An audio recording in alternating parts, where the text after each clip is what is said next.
has This motivated one's so the planning broad, it's development- practically Lizzo.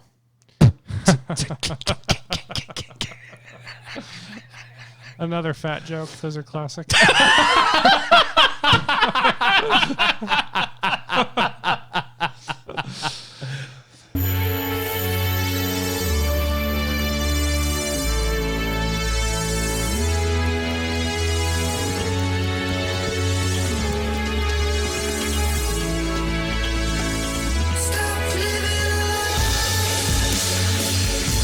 When things are wrong, I'll be by your side. Even when you want to cry. Stop it. Welcome to the Naked Apple. Welcome, Naked Apple. It's been, as usual, a week. It has been very full The fire of has all the things. The fire on has fire. simmered from the fight in the House to elect Speaker of the House, and so far I'm liking the results. So far, We'll see how it the goes. session is still young. Heading into spring and summer. Yeah. Yeah, because that's when we run out of budget or whatever. Not run out of budget, run out of Debt limit. our debt ceiling. We're going to Yeah. reach our debt ceiling. Oh, no. What happens if we hit it? Well, then we'd have to shut down non-essential functions of the government. Hold up. Just don't threaten me with a Back- good time. Back the truck up for a second. Why do we have non-essential pieces of the government? I just want to throw that out there. Part of the question I asked back in 2020 when I was told that there are essential workers and non-essential workers.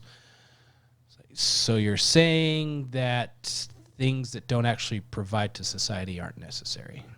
Huh. So, like, everybody at social media networks. What I also love about it is, so you're saying that capitalism is so amazing in the United States that you can have a job that's absolutely worthless and still get paid. Gotcha. That is not the argument I was trying to make, but I you see made your it. point. But I see your point. And that, sir, is the lesson. Unintended consequences. You actually were telling the truth. I do that quite a lot. Yet people are always surprised. People are always surprised.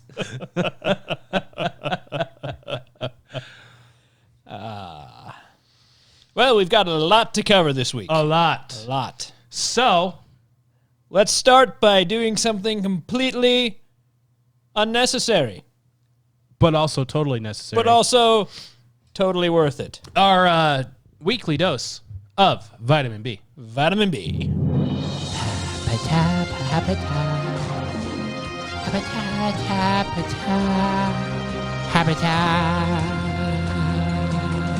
Welcome to your Vitamin B. Thank you. We have some news for you today. I Excellent. can't wait. Harry Potter fans, I would say rejoice, but this isn't really a rejoice Oh, but story. I wanted to. It's close, though. Are they turning 40 yet? Nope. DOJ adds everyone who pre-ordered Hogwarts Legacy to anti-trans watch list. If you weren't on one before, you are now. I love the post I'm seeing about that of, I wasn't going to play this, but now I see what they're trying to do to her, and I'm absolutely going to play this now. Oh, yes. Oh, yes. As soon as I heard the news that that was a thing that was going on, I went and pre-ordered the game. And I don't pre-order games. And I usually, well, I mean, I do every now and then, but for special Yeah. occasions. for special occasions, like my favorite game got remastered for the 17th time, so I went and bought it again for the 17th time. What's new about it? Absolutely nothing. Oh, no, they changed some of the story. They split one game into 3 games, made it pretty. Oh. That's what they do. So they can charge you 3 times for the same game. Clever girl. Great. It was great. Speaking of strange things, John the Baptist invited to speak at World Economic Forum on benefits of eating locusts.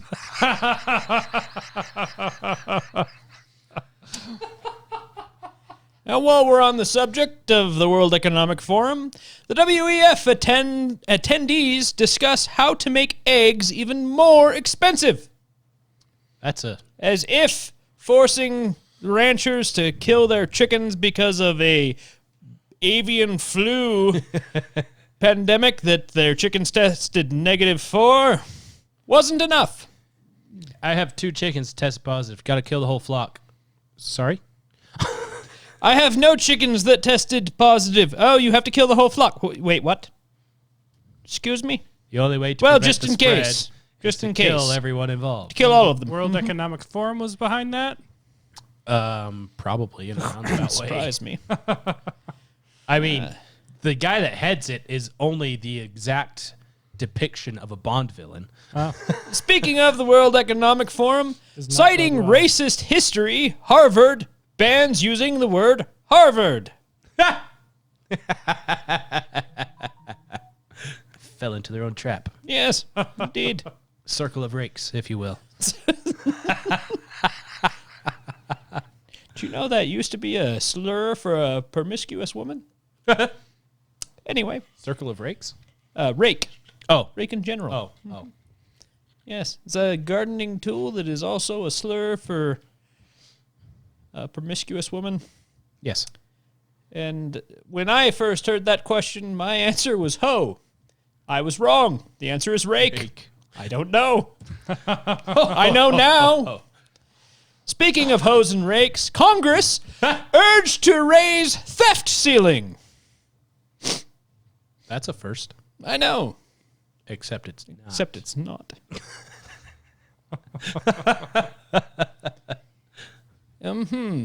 In other news, a GoFundMe page has been started to help complete the Martin Luther King statue. Please do it. It doesn't look right. Sounds just about bad. right. We have a very special segment for you today.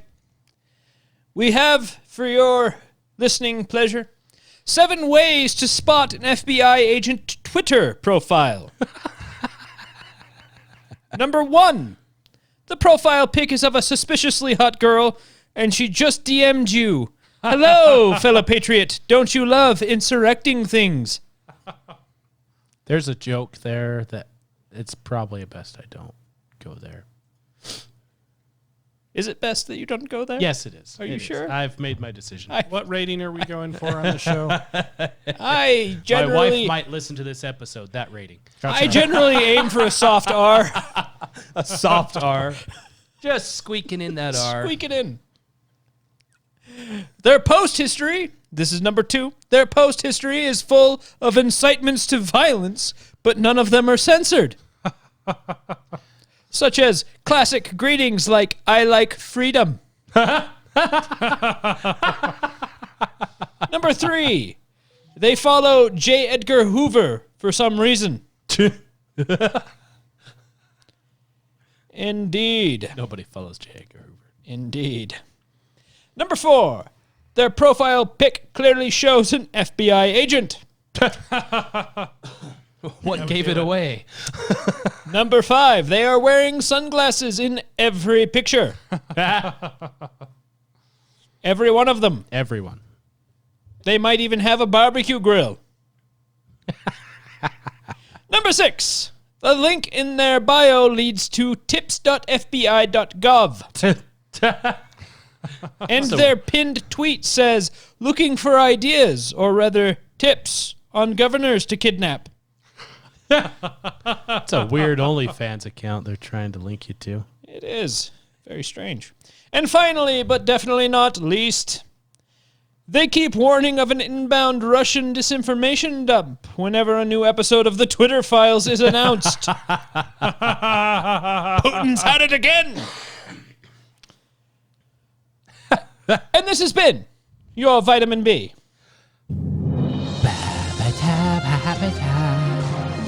Dibby-doo, bop-a-doo, dabba-doo.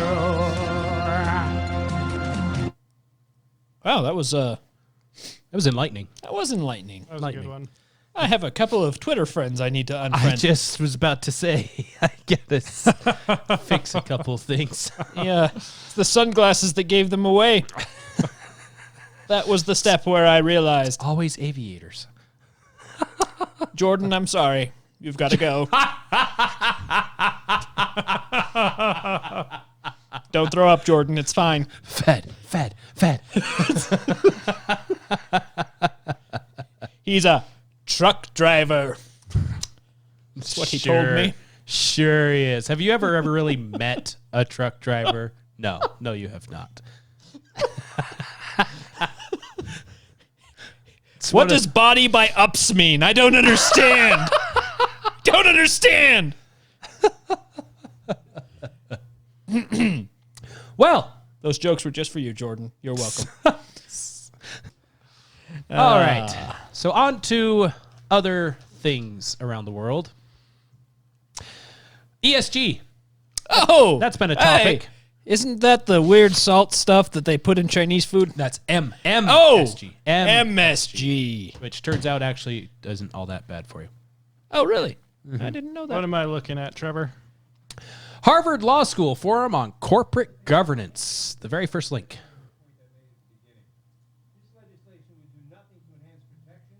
What's happening? That is going through the wrong port. What Oh. is? What is? Nothing. Nothing is. There's nothing going through the wrong. Don't worry about it. Frantically dives for speaker. I was playing the best song ever written for them earlier. I'm just gonna call that technical difficulties. It is technically difficult to be me. Yes. So what's the ESG there, Trevor? So in the EU, they've proposed to expand the ESG reporting for every company that does business in the EU. Every major company that does business in the EU. Why does that matter for us in the United States? Is that the climate score, ESG? Yeah. Yes. Your energy, social, and governance scoring.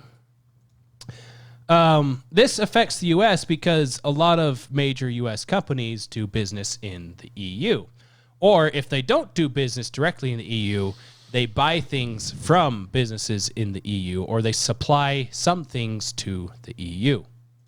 If a major German company wants to do business in the EU, they have to adhere to all of these ESG reporting standards. Do you have this many electric vehicles? Do you have this much green energy supplied to your building? Things like that. Are you supporting the right social programs? Are you supporting the correct government? Right. Things like that. So it's just basically we control you Yes. laws. In previous generations, we called it fascism. Today, they call it ESG. It's to save the environment, guys. Yes. But that affects the Speaking of U.S. saving the government, did you hear that Greta Thunberg was arrested today? Oh yeah, I did hear about that. I said Anyway, environment. Moving It's to on. save the environment. She was arrested protesting the expansion of a coal mine that is only expanding because they initially listened to her and going all green. No, seeing her get arrested Stuff as a and legal not having adult enough was just energy. made my heart sing. It did. It made me happy. But anyway, so if major German company, let's say they use X material, most of which they get from the United States. Well, that company that supplies that in the United States to this German company now has to abide by those ESG standards. The company in the United States that provides Yes, those because materials. that German company has to turn around because they have to follow these ESG standards. Right. They have to turn around and tell that company, hey, do you have this, or this? No. Well, you have to have those things, otherwise we can't do business with you. Well, I would imagine that would go both ways. It does. too. And so why aren't those companies saying like, hey, we can't follow these standards unless the United States follows these standards? Is it like you'd think that would put some pressure on them to just not have the standards in the first place? Is that going to be effective for the United States to play ball just because the companies here are eager to play ball. There's a very simple way around this, though. What's that? So if you look into the standards and things, the requirements that they have here, it's any company or public interest with more than 500 employees, right? Large companies, okay, so it says public interest with more than 500, so that would be listed companies and banks and insurance. And then it says large companies that have two of the three following criteria, which is more than 250 employees, more than 40 million pound turnover, or 40 million euro turnover, I mean, and more than 20 million total assets. Okay, so the simple thing to do for that would be to create a small shell corporation that only has 5 employees and run your export through that company. Yeah. Interesting. Which is, if I was a large company in the U.S., that's what I would do. We found a loophole. So you create a small you create a small shell company that its only purpose is to do business with the EU. To do your business with the EU. You run your product, whatever you're trading, through that company. You essentially sell your product to that company. That company sells it to the EU. Right. And then your only staff in that company is the logistical and whatever office staff that you need to keep that. Sounds like that's running. The best case scenario. The worst case scenario is all the United States companies are like, let's play ball. And they kind of have been already. So there's that. But some of what they're looking for, just a summary of things: environmental protection, which is defined by whatever the EU says environmental protection Sounds a little has to be. broad, don't you Yes. think? It is very It's broad. intentionally broad. It's so broad that it's practically a Hollywood actress. Social responsibility and treatment of employees, respect for human rights, anti-corruption and bribery, diversity on company boards, age, gender, educational and professional background, so on, so forth. Sorry, we can't do business with you. You don't have enough females on your company board. Yeah. Sorry, we can't do business with you. You don't have enough young people on your board. You don't have enough. Insert your minority or stereotype. Insert woke card here. Yeah. So that's how. I feel like the woke card gets you so much more than the white card does. Yeah. Yeah. Wait, there's a white card? Why didn't Apparently, I get one? I'm told I want have one. privilege. I'm told I have privilege. I think that my privilege card was revoked before I was born, so I've never seen it. So, on the election front, back in 2021, in Seattle, I almost had this be a hot mic because I'm sure Mike will love this. Of course. If of a course I voter will. were to write their vote on a napkin and mail it in, then in the state of Washington, that vote would be counted. I think this should be a Hot Keith segment. Hot Keith. From that face palm. that face palm that we just got there. It was so hard you could hear it on the mic.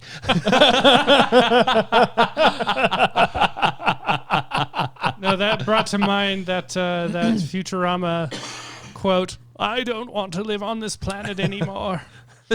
I'm of the opinion now of I like this planet. So- You get off. You get off. Let me ask you this question. What's like to it. stop people from mailing in multiple napkins? Well, that's Trevor? the thing. If it's legal, apparently, to just do that, every single conservative in Washington this next election needs to just dump every napkin they got for whoever conservative they want to have. I'll send some in. No, that reminds me of the whole mail-in voting thing, because we've talked about all those problems. You know, like we have people on tape like stuffing the ballots, and we asked like, look, it's voter fraud, and they're like, no, they're just dropping it off for family, or What, like, they just come up with excuses about that? But and I'm how like, no, do you you can't know? assume that. You can't assume that. You're like, yeah, that's possible. That's even plausible. But these They are were clearly dropping it off for their weaknesses. family 5 times in a row. These are clearly weaknesses in the system. And so what are you doing to close those loopholes that people can exploit? And so this is a better example of that. This is a blatant example of that. Is if they're saying that votes on napkins can count, and then I say, well, I could just mail in multiple napkins. And How are they it's supposed to their know who it's from? It's like their reaction is like, well, people aren't doing that. How do you know? How do you know people aren't sending in multiple ballots on a napkin that apparently counts? So here's how this came up. How did it come up, Trevor? According to an election official that was answering questions to a review panel in Seattle, the panel was reviewing ballots and voting attempts that were denied for a variety of reasons. One of the improper voting attempts shown was allegedly trying to vote for a Democrat mayoral candidate. No. That improper attempt came in the form of an envelope that was missing a ballot. Instead, there was a newspaper clipping of the Democrat candidate for mayor that, at the bottom, had a couple of pen marks. One pen mark appeared to be a plus sign, the other mark appeared to be a V or a check mark. Regardless of what those marks may have meant, the attempt was a failure and the vote was not counted. Good. That's good. However, this led a question from a trainee during the panel. Quote, so if someone took a napkin and wrote the office, the race, and their selection, that would be enough? End quote, the trainee asked. That would be enough, and we would count that as a vote, said an election official. Unbelievable. And a reporter from the Post Millennial was there, caught it on video, and of course posted it on social media. And it was, her account was promptly deleted. However, if you copy the link and throw it into the Wayback Machine, you can pull up the video. I would play it, but it's still loading because the Wayback Machine operates at internet speeds at the dawn of internet. So there's that. What's the Wayback Machine? It's the Internet Archive. Oh, You know how they say once it's on the internet, it's forever? yeah. That. Oh, Wayback Machine. You can that find sounds incredibly useful, actually. you can find deleted. You have to have the link to the thing Uh-huh. in order to find it in the Wayback Machine. Oh, I see. So if you take it down or whatever, then like you won't be able to find that If you're- link anymore. If on you're the able regular to internet. somehow find the link, so like this link, you click on it, it takes you to the status and all that stuff. But on the thing, it says this account has been. Is that the official name of it? The Wayback Machine? Yeah. Oh, Yeah. that's cool. It's web.archive.org. All right. So Well, anyway, the link moving in the on. article takes you to Katie Davenport's personal Twitter, which is still up. And then her comment on it has a link to AK4WA, which I think is... That's the account name. Yeah, that's the account name. I think that's actually a news thing, isn't it? Isn't that Arkansas? Yeah, it's the reporter that was there and recorded the video. Or not Arkansas. Yeah, AK4 Washington. Yeah. Yeah, it's one of those accounts that she's a reporter. She posted this, and the account was suspended. Yeah. So you follow that link. It shows you this account suspended. You don't see the video at all. You take that to the Wayback Machine. It brings you to an error because the link on Twitter is different than an actual web page. Uh-huh. But it shows you the redirect on the Wayback Machine. You follow that redirect, and it takes you to the video that is still loading. Wow. And you can watch this whole thing transpire where everything I said is in that video because I've watched the video before. And the links are provided, including all the work to get to. And let me this guess, no one has answered that question. What's to keep people from voting more than once on a napkin? Well, nobody would dare do that. Well, I am shocked that they're not answering questions on how they secure the integrity of our elections. That's just shocking. Speaking of maintaining integrity of things, Hunter Biden, Oh, he fell on hard times. this is And so his father, out of the goodness of his heart, Joe Biden, offered Hunter to stay in their Delaware home while he was on hard times. it was out of the goodness Oh. of his heart, you guys. clarification real quick on that last story. That was from 2021. Yes. Yes. Oh, so he was president. But Joe Biden was president during this time. And Hunter Biden lived in that residence. No. The last No. The last story, the Twitter was that Twitter post about the napkin vote. Oh, okay. Was from 2021. But yes, I believe Hunter Biden was in this house until 2021. He moved into the house in 2016 after his divorce. It says I in the remember article right. that the document is signed July 2018. Yes.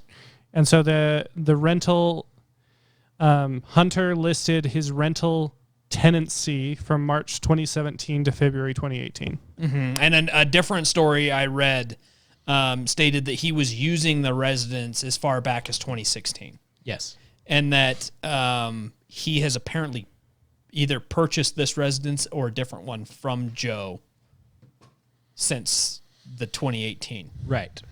So while he was there, again, on hard times, just divorced, doesn't have money, all this stuff, trying to figure out what to do with his life.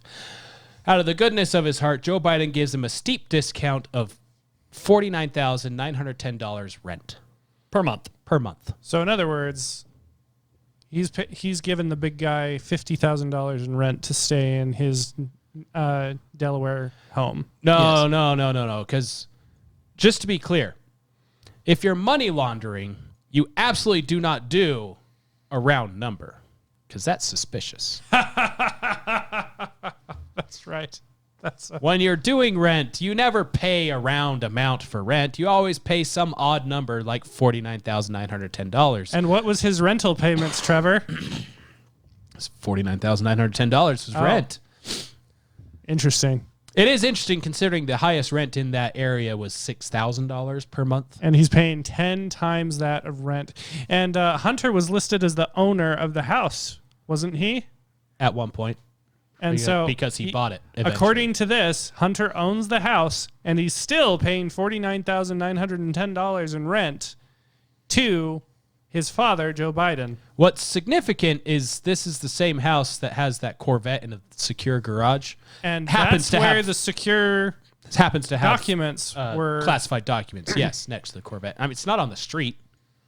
It's behind So a garage. it's totally secure, according to Joe Biden, because it's not on the street. It's just in the house that Hunter Biden lives in, and he's clearly giving kickbacks to his father for something that Joe Biden is involved in. Hunter Biden himself had something to say on this issue. In a text to one of his daughters, he said, "I hope you all can do what I did and pay for everything for this entire family for 30 years.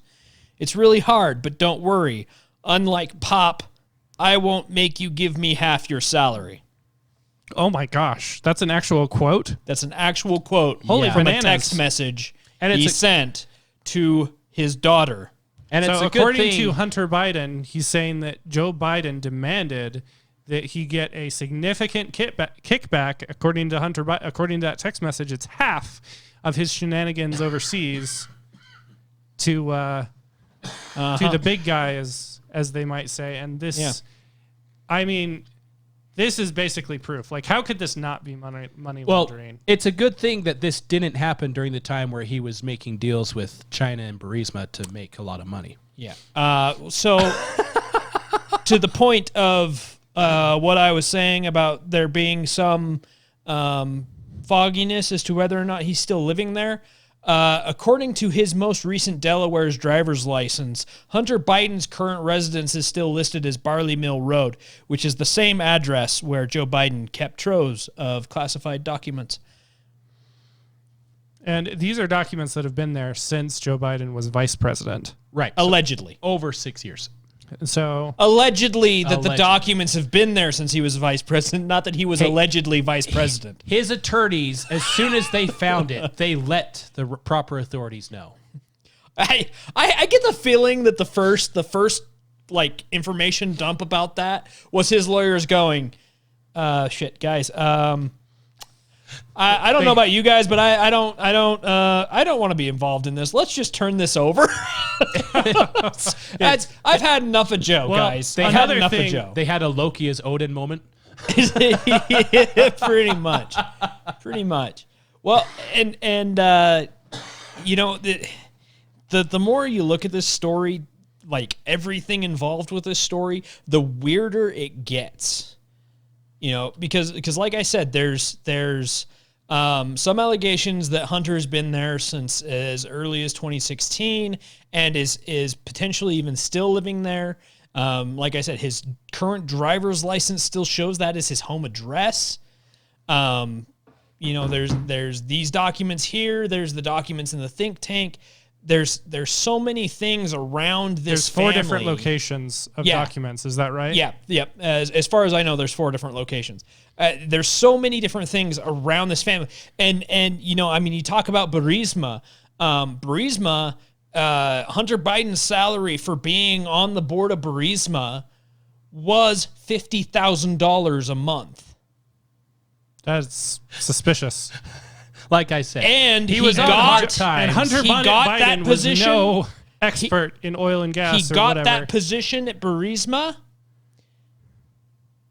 'Cause- in March of 2017. after Joe Biden made a phone call to Ukraine telling Ukraine to fire the attorney that was investigating. And we have that on Burisma. tape where Yeah. Joe Biden is Admitted abusing it. his position as vice president Yes. to get kickbacks for himself. Yeah. And his family. Yeah, and I mean the more, like I said, the more you dig into this, the more more weird it gets. Because I mean, you talk about tax returns and stuff. They've been going after Trump for tax returns for forever. Joe Biden's tax returns don't show any of these rents. No. He shows $19,800 listed in his 2017 taxes. Well, isn't that interesting? There was So there was he something hid it else I was from thinking his about, and I tax can't returns, remember. you're saying, and now they're hiring all these IRS agents, and I bet I know who's not going to be audited. Not them. Well, and I actually I heard an interesting thought the other day, about everything that's going on with this too. I can't remember who I heard it from. I'm trying to think. I can't remember.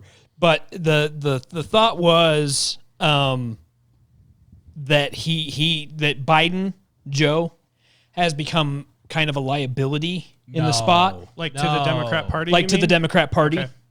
and he was asked to step down, and now that he's in the position, he's refusing. Yeah, you can do that. You can be placed in a position of power by someone, you know, and then once you're in that position, you can just use the power that they've given you. Right. And that's- so the theory that I'd heard from them was that all of this stuff coming to a head right now and kind of actually being trickled out and released into the public view a little bit is kind of the deep state, whatever, their kind of warning shot They have someone in mind. to him. Yeah, And they have he's someone in the mind. way. And if he doesn't Play ball. recuse himself, if he doesn't play ball, then the theory progresses that they will replace Kamala as VP, have her step down. That's my exact thought. If you see Kamala Harris resign and she gets replaced, Joe Biden's gone. Joe Biden's gone. Exactly. Interesting. They'll replace Kamala with who they actually want to be in power, because they're over the halfway mark now. So My vote is Newsom. that's he Because put he'll forward suck Newsom in or it. what? Because he'll be super unpopular or what? No, you're because just predicting. Yeah. because he's a Democrat shill through and through. But yeah, so they'll replace Kamala with somebody they want, and then they will remove Biden forcefully, and then that VP will become They'll do president. They'll do everything to force him to resign. And if he doesn't, they'll take it all. They'll let the Republicans do all the investigations they want to bring up impeachment stuff. Oh, and that would make the Republicans play right into their hands. Yes. Basically. exactly. Oh boy. And Yeah. they'll allow for evidence to come out that's just so damning that the Democrats have to come forward. It's like we don't believe everything else they're saying, but this bit of evidence that came out, we can't ignore that. So Right. Again, going back to Joe Biden himself. And all of that is just kind of a shot in the dark conspiracy theory off on the side nothing to there. prove But we have no proof there. there's no proof It's of just- any of that. It's just Be wary if Kamala Harris steps down all of a sudden. yeah. It's just speculation at this point, conjecture. Right, because at this moment, so we are. It's the 17th today. In 3 days, Joe Biden has been in office for 2 years. Yeah. Yes. Once that mark is reached, anyone that takes his position can still run for 2 more terms. Yes. So you'd have Which- potentially 10 years. I believe we had a prediction when did. Joe Biden won Yes. that they would let him go for 2 years. Yep. We did. And then they would try to replace him. 100%. Because of the I'm two pretty terms. sure that was I'm pretty sure that was our betting money and that we threw on Initially, we were throwing our money at Kamala Harris because that's just kind of how the system usually plays out is you have someone as your VP that's going to be basically just like you in case you're removed Yes. for whatever reason. However, Kamala Harris has proven time again, not only is she probably the dumbest politician the United States has ever produced, aside from Hank Johnson. However, I would not be surprised if she thought an island would capsize if too many people are on one side of it either. But she's fair also assessment. extremely unlikable. Yeah. So, Very much so. to the point where her own state gave her 0 votes in the presidential run. So, So there's that. so yeah. So that part of it we did not see coming at the time, but as of now, that's where I'm putting my chips. That's because all we knew about Kamala Harris is that she, blew her way into the position she was in. So And she took Biden to school on the debate stage, she really did. and then she stepped down. I mean, It's like, hey, Granted- something's up there. the mumbling buffoon, getting the better of the mumbling buffoon on stage really isn't that much of an achievement. You put enough monkeys in front of typewriters, eventually they'll give you Shakespeare. Eventually they'll give you Shakespeare. So the theory goes.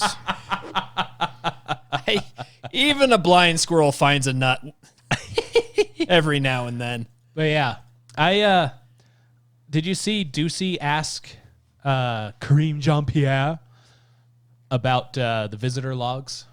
Yes. Oh yeah, they don't have visitor logs. Hey, since all these classified documents are being found at Biden's house, will we now get to finally see the visitor logs for his house? Her response, Biden's administration has undid what the Trump administration did away with, and you can see the visitor logs for the White House. No, you rock of a brain. Biden's home in Delaware. And of course, there are no visitor logs. There is no visitor So, logs, at least yeah, publicly. Going back to the documents, like Joe Biden's corruption himself. So apparently, we found classified documents in 4 different locations. Yes, the first batch had something to do with Ukraine. At best, you can call this gross negligence. At but- best, yeah. Which is why you would hire your attorneys to do all the moving for you instead of a moving But company. I mean, putting all our ducks in a row here, we know that Joe Biden fired someone in Ukraine using his position as VP so that his son would maintain his position on the board. We also know that Hunter Biden was getting paid, like you said, Mike, $50,000 to be on that board, and having we zero know experience in that yeah, field. having no specialization in that field. So the question is, why did he get on that board? Uh-huh. And now we know that Hunter Biden was paying almost exactly $50,000 in rent to stay at that home, which they found classified documents. Oh, and by the way, before in- that, we sent quite a lump sum of money to Ukraine. This is before the Ukraine-Russian war, obviously. We sent a lump sum of money to Ukraine, and a chunk of that went missing, and Hunter Biden was paid-ish about the chunk that was missing. Well, isn't that fascinating? Anyway, point is, Trevor, I think it's money laundering and abusing his position as a government official. And when he says things like, oh, well, we didn't know about these documents, or, Joe Biden, he takes classified documents very seriously. I'm going to go with he's lying. about that. Yeah. Yeah. Aside from having zero proof of money laundering, you're on the point.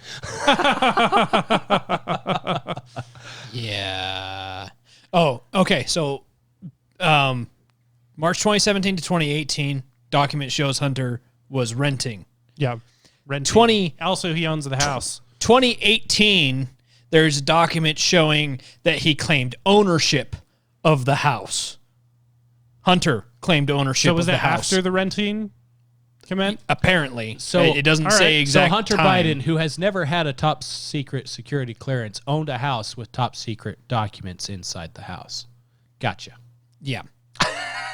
And oh, no. So he did claim to own the house while he was paying rent to Joe for the house.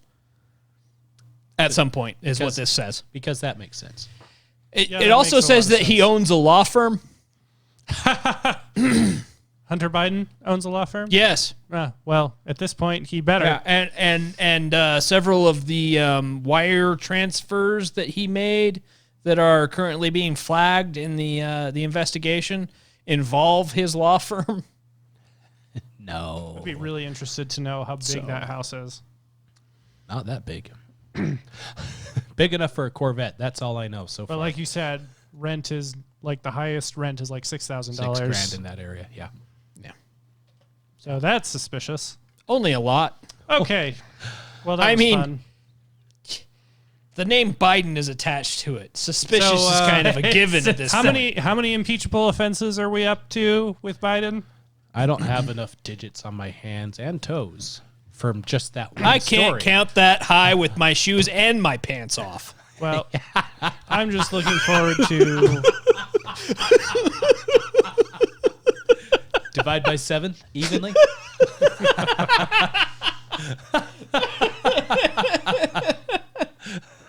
I'm just looking anyway. forward to the principled Democrats and Mitt Romney investigating corruption Yes. and impeaching a corrupt president. Do it. Or maybe they were full of it from the start.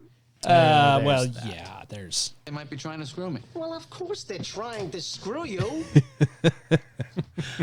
Oh, so I was telling you guys about the Matt Gaetz interview I watched earlier, Yeah. right? You guys really need to go watch. Everybody needs to go watch. All right, that. I'll check it out. So Timcast IRL did an interview with Matt Gaetz. I highly recommend you go watch the entire interview because Matt Gaetz lays out some stuff about being a congressman and different stuff that is just insane. Some of the things that have been going on, and you know, you talk about corruption and stuff like that.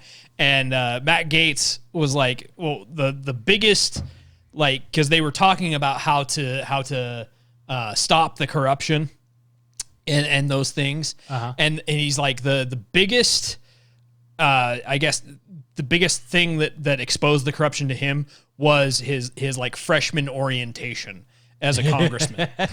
Because you come in, you know, you get elected into your state, you're flown out to DC, and they take you out and they wine you and dine you. They take you out to like a nice steakhouse or Right. whatever, take Right. you out to dinner, and they purposefully put you at a table with lobbyists of whatever it is that you're looking to do. So like Matt Gaetz wanted to be part of the military funding and whatever.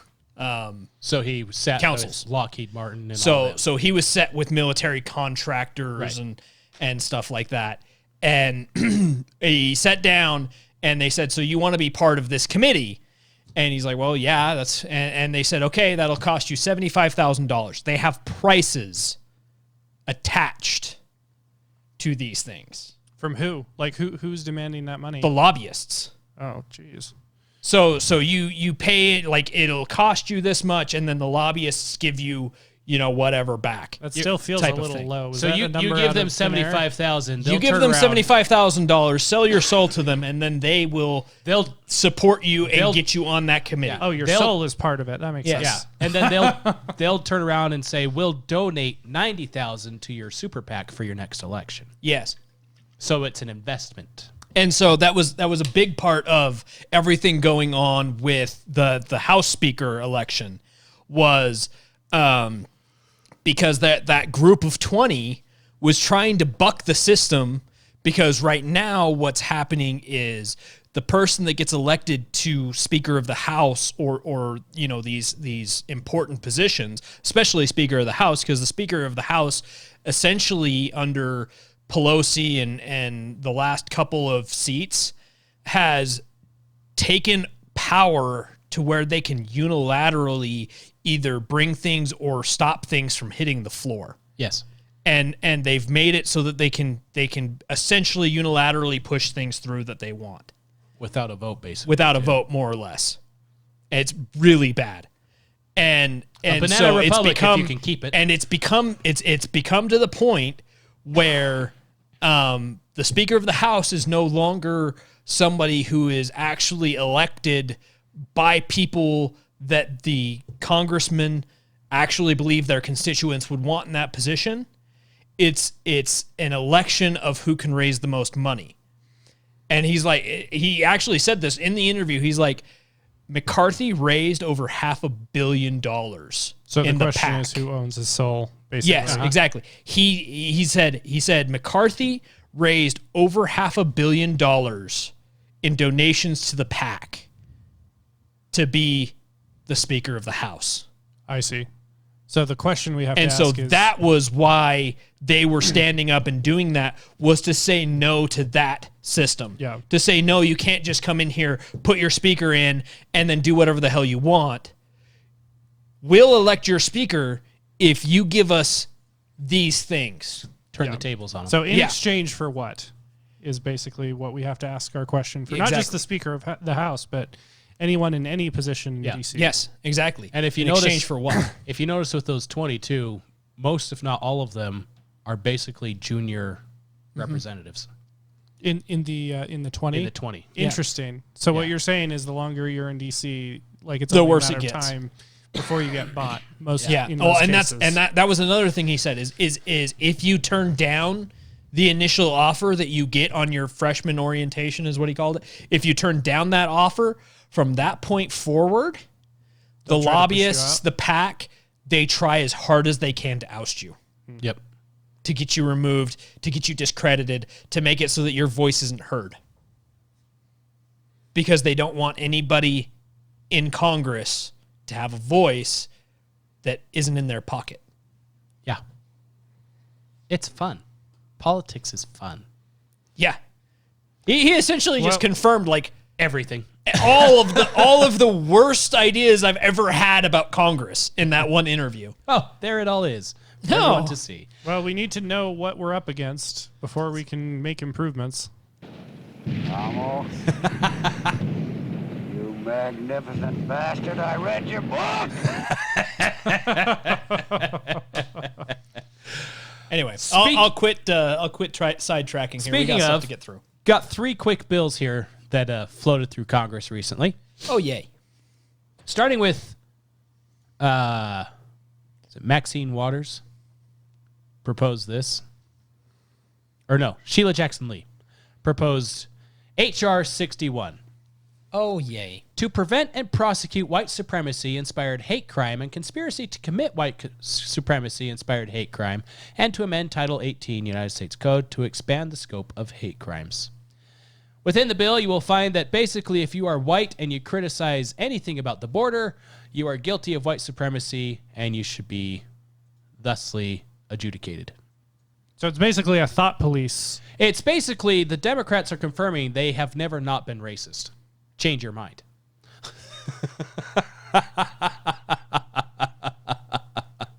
They just change the race they hate when it's convenient. Right now, it's convenient. It says that in the bill that if you're white, you cannot think these things. It says.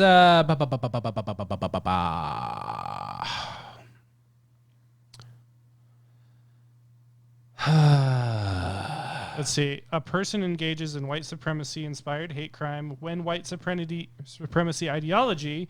Again, that sounds like a very broad term. Yep. That could mean anyone that opposes BLM or something like that, which is basically just a money Kind of laundering like when you scheme. throw terrorism into a bill and then don't define what terrorism is. Has This motivated one's the so planning broad, it's development- practically Lizzo.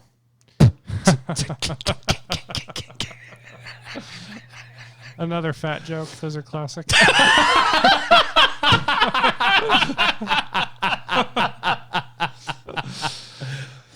But I am fat, so it's okay. I mean, that's how the rule works. So. That's generally how the world I don't know works. if you want to lump yourself into that category of fat, but If it allows me to make fun of her, I'll do whatever I have to. I wonder if you I'll can take one for the identify as team. fat, so you could make fat jokes. Yes. I have to maintain my girthiness. let's see. Let me control F this. It seems to me to be just they define white supremacy as something fairly ambiguous, and so they can selectively enforce the law, Yes, basically of against course. people they don't like. So that's Well, what I've that's- seen so far. That's essentially what they do with every one of these laws that they pass. That's what they did with the Patriot Act. You know, they passed the Patriot Act with this hurrah hurrah, let's go fight for freedom Right. bullshit that they were slinging, and the Patriot Act. When they passed it, the Republicans, everybody that voted for it back then, were thinking, oh yeah, we're gonna go use this on terrorists and this shit. And now the Patriot Act is being used to attack Americans. That's why the Patriot Act exists right now. It's the only thing it's being used for. Yeah. It's being used to attack Americans. And there were people that saw it back then. I wasn't one of them because I was 8, 9. I mean, that's a good reason. there's that. But I remember my dad talking about it, going, "This is probably not a good idea." I remember that too. And Wait, you guys can just look at anyone you want, whenever you want? Yeah. and so that's what they do is they come up with an excuse. They create an enemy so that they can create a law so that they can persecute who they want to. That's what they do. That's the playbook. It's always been the playbook. Yeah. Yeah, so there's that one. On the flip side, Republicans introduced 2 bills of note. The first of which condemns attacks on pro-life pregnancy centers. And the Democrats, I think all of them, voted against that. So they are in favor. So they're in favor. They're in favor of attacks on pro-life pregnancy centers, churches, things like that promote, a child being born. And people vote for these people. And people vote for these people. They all voted against that. They also, Republicans introduced a bill that would require a baby that survives an abortion to be provided the medical attention it needs. And the Democrats voted against this bill, too? 210 Democrats voted against this. Is that all of the Democrats? That's all of them. All of them except for Henry Cooler, Yeah. the Democrat from Texas. And probably for good reason, because he probably would not be elected again if he did. Well, that should be the case for all of them. That should be the case for Because- all of them. And every single Republican on the floor should have turned around and shouted them down of, how demonic are you? Let me guess, they didn't do that. No, they didn't. Well, But- I mean, you can read it, and the Democrat name is right there. It's very, it's bolded. Demon. Yeah, I see Well, it. here, Yes, So it's with okay, a though. capital D, even. Jerry Nadler, old belly button pants himself, got up and explained very clearly why it was a bad idea to pass this bill. let's listen. Maybe if I unmute it. Gosh dang it. Here I was. It would help if you would turn Thinking- the Did you ever mute. get a commercial-free account, Trevor? No, but I played it so it skipped all the ads. It's already gone through need to get you all one. the ads. And Just we log into my account, I man. know. We need to do lots of things before the show starts. You really only need to do it once. It keeps me logged in the rest of the time. Just like it's taken us how long to finally label that soundbite? We are not good at what we do. No, we are not. But we do it nonetheless. But we are clear about our inefficiencies. That's fair. We are fully transparent. Damn it. Jerry Nadler explaining why giving a child that survived an abortion. Remind me again who medical Jerry care. Nadler is. He's the guy that's got his pants hiked up about to his nipples. Yeah, I recognize his face, but is he like a Democrat? Yeah, he's Democrat. He used to be the chairman of the judiciary that Jim Jordan now holds the gavel of. So, yeah. Anyway, this is his defense. Speaker, I end this debate by reiterating the point I made at the beginning. This legislation would do nothing to enhance protections or the quality of health care if an infant is born after an attempted abortion. It has always been against the law to intentionally kill or harm a newborn infant, whatever the circumstances of its birth. It has always been against the law not to afford such an infant appropriate medical care.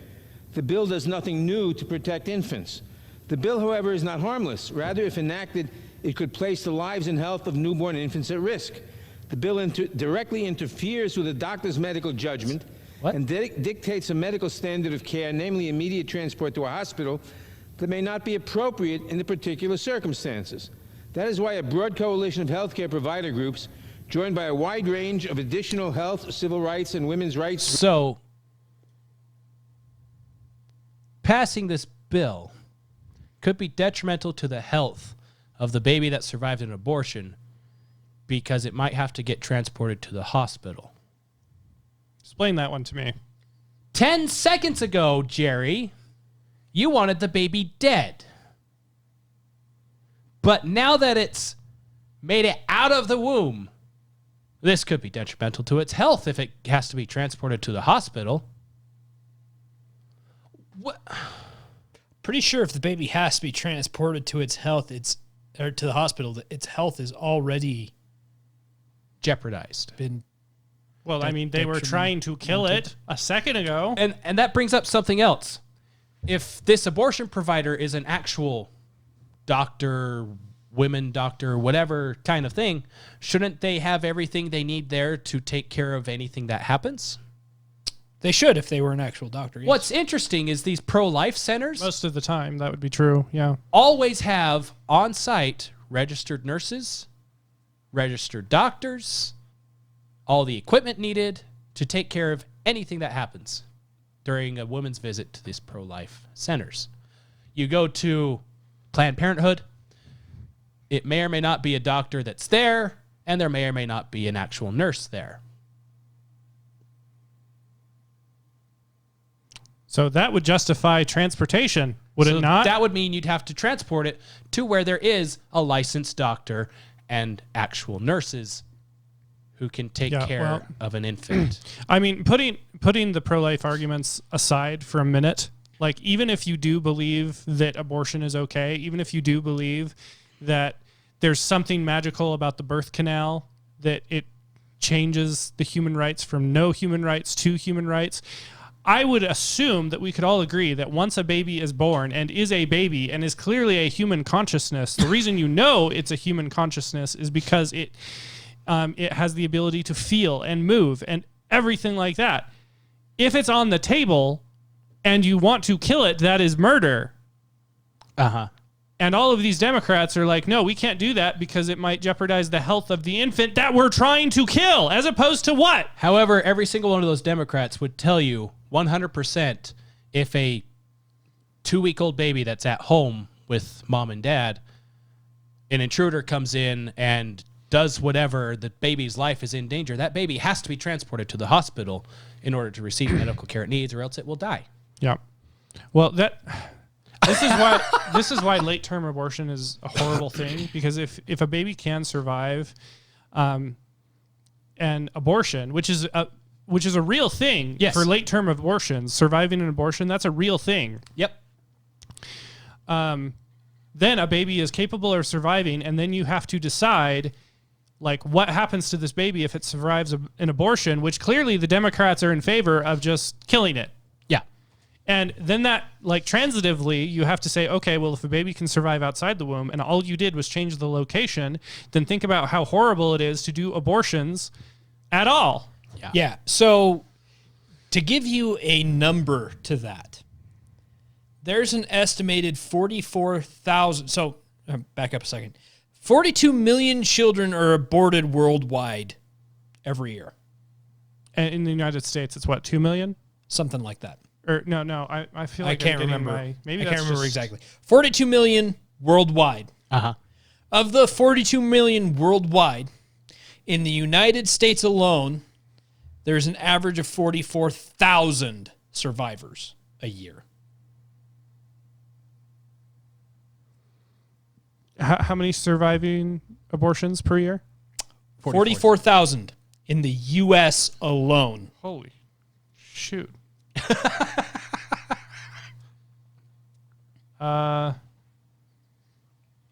This Wikipedia article is saying that it's about 1 million a year in the United States. Yeah. That are aborted. Well, it's upwards of 1 million. Actually, in 2019, it was 625.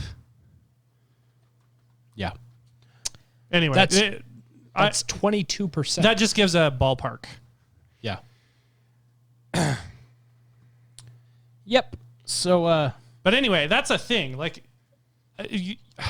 just looking at the like the proportionality here. That's 0.4. So 0.4 would be, that's 4.4%. How many survival rate. 9/11s is that? That's like 10 a year. yeah. Pretty close. Yeah. So abortion in the U.S. has a 4.4% survival rate. And so those are the human consciousness that are struggling on the table, wanting to you have live. a greater percentage chance that your child will survive an abortion than you do that your condom will break and you'll have a child.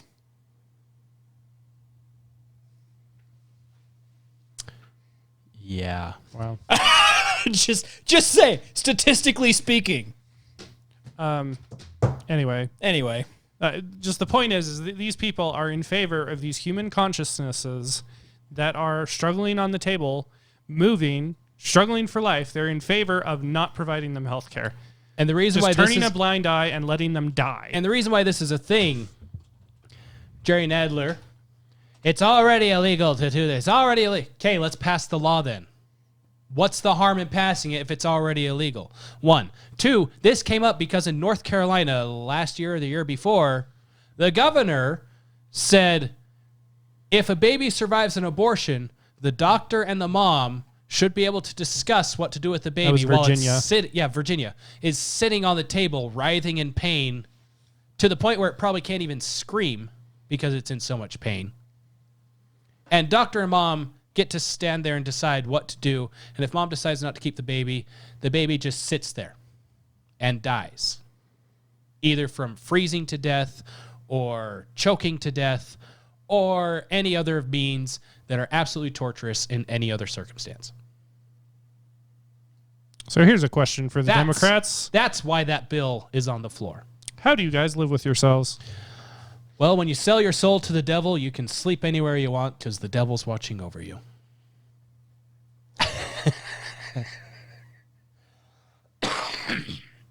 Speaking of death cults, the FDA vaccine advisors are disappointed and angry that early data about the new COVID-19 booster shot wasn't presented for review last year.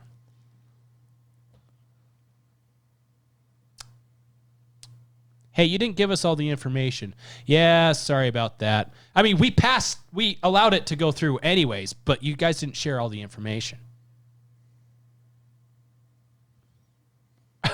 So the FDA, who approved the new COVID-19 booster, were upset that they didn't have all of the data to make a proper decision, even though they made that decision anyway. Knowing that they did not have all the Knowing that they didn't have all the information. Yes. That seems a little reckless, wouldn't you say? A little bit.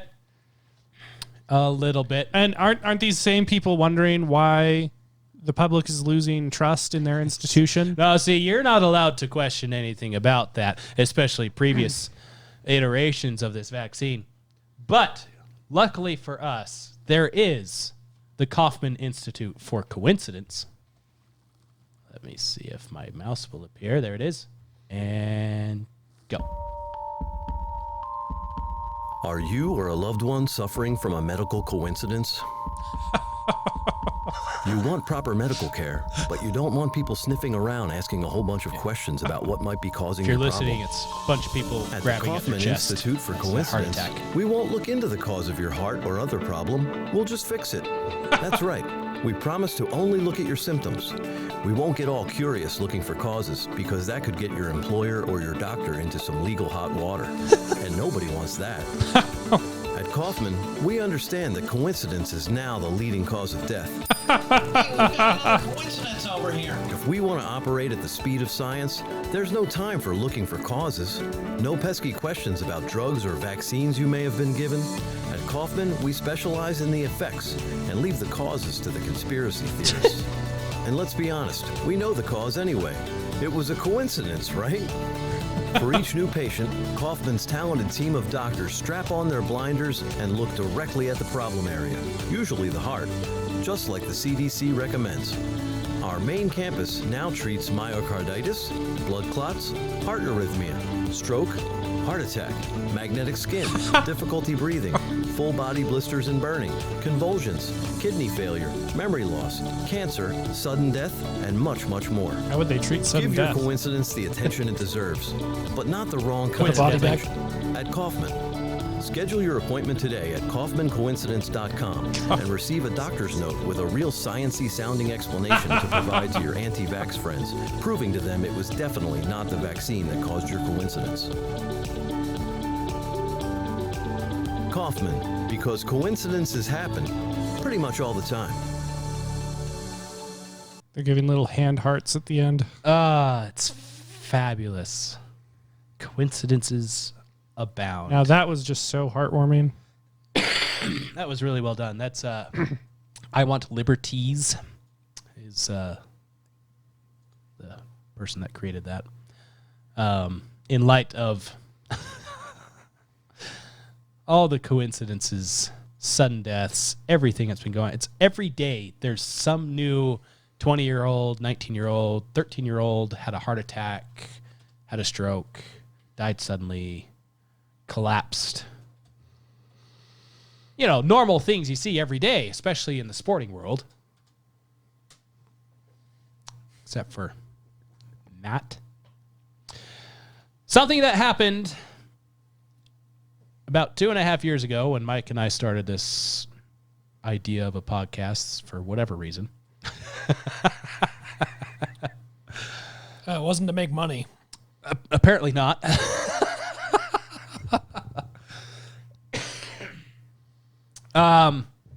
Following all the COVID stuff, we started noticing there were stories showing up of like the guy that was in a motorcycle accident and he was counted as a COVID death. Yeah. And we pointed to that like, hey, are we counting people who died with COVID the same as people who died from COVID, or are we distinguishing the two? Everything is a COVID death if you really look into it. The guy on the motorcycle, if he didn't have COVID, would not have crashed. Oh, okay. Yes, because that's how crashes work Yes, before. KKK. That's correct. So Leanna Wen, so the link I have is emissourian.com, copying from the Washington Post because this link was behind a paywall that I don't want to pay the Washington Post for. Fair enough. Leanna Wen, if you don't know who she is, she was the CNN commentator person. She used to be the head of Planned Parenthood, but now she's a medical expert that appears on CNN and others.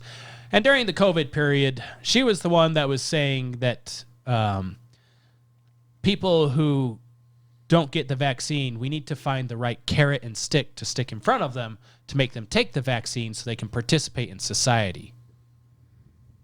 Oh. She wrote an To which article. I think I remember my response was, come and try. Dangle all the carrots you want in front of me. I ain't biting that. I'll beat you with your own stick, though. Now, if you hang a steak in front of me, we'll talk. That's fair. That's a fair assessment. She wrote this article in the Washington Post. She said, according to the Center for Disease Control and Prevention, the United States is experiencing around 400 COVID deaths every day. At that rate, there would be nearly 150,000 deaths a year. That's a lot. Isn't that about what we had? But are these Americans dying from COVID or with COVID, she says. Gotcha. Understanding this distinction is crucial to putting the continuing toll of the coronavirus into perspective. Determining how likely an infection will result in hospitalization or death helps people weigh their own risk. It also enables health officials to assess when vaccine effectiveness wanes and future rounds of boosters are needed. She goes on to say that more than half probably are not actually COVID deaths, which is exactly what Mike and I said from the beginning of this stupid podcast. Yeah. and for everybody that thinks 150,000 deaths is really, really high, roughly 3.5 million people die every year. In the U.S.? In the U.S., just regularly. That's a regular number. We lose 3.5 million. We gain roughly 3.2 or something like that. Yeah. 3.4, somewhere in there.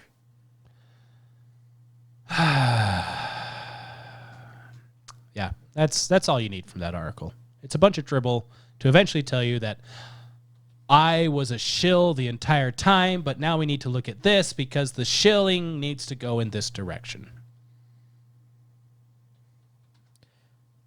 It's 3.15. That's how many people. No, that's how many people are born every year. We have 3.15 births, or 3.15 million births. We have Wait, no, I've got that backwards. It's 3.15 million deaths, and 3.5 million births. That's what it is. Births are lower than I would have expected. Because it's a difference of 1 second. There is a birth every 9 seconds. There's a death every 10 seconds. That's a little too close for my comfort. Uh-huh. Well, we'll talk about birth rates in a minute.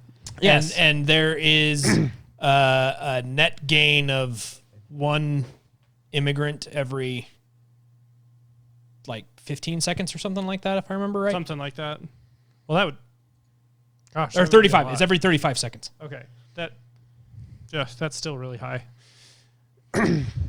So on a completely unrelated note here, says nothing to do with COVID, I swear.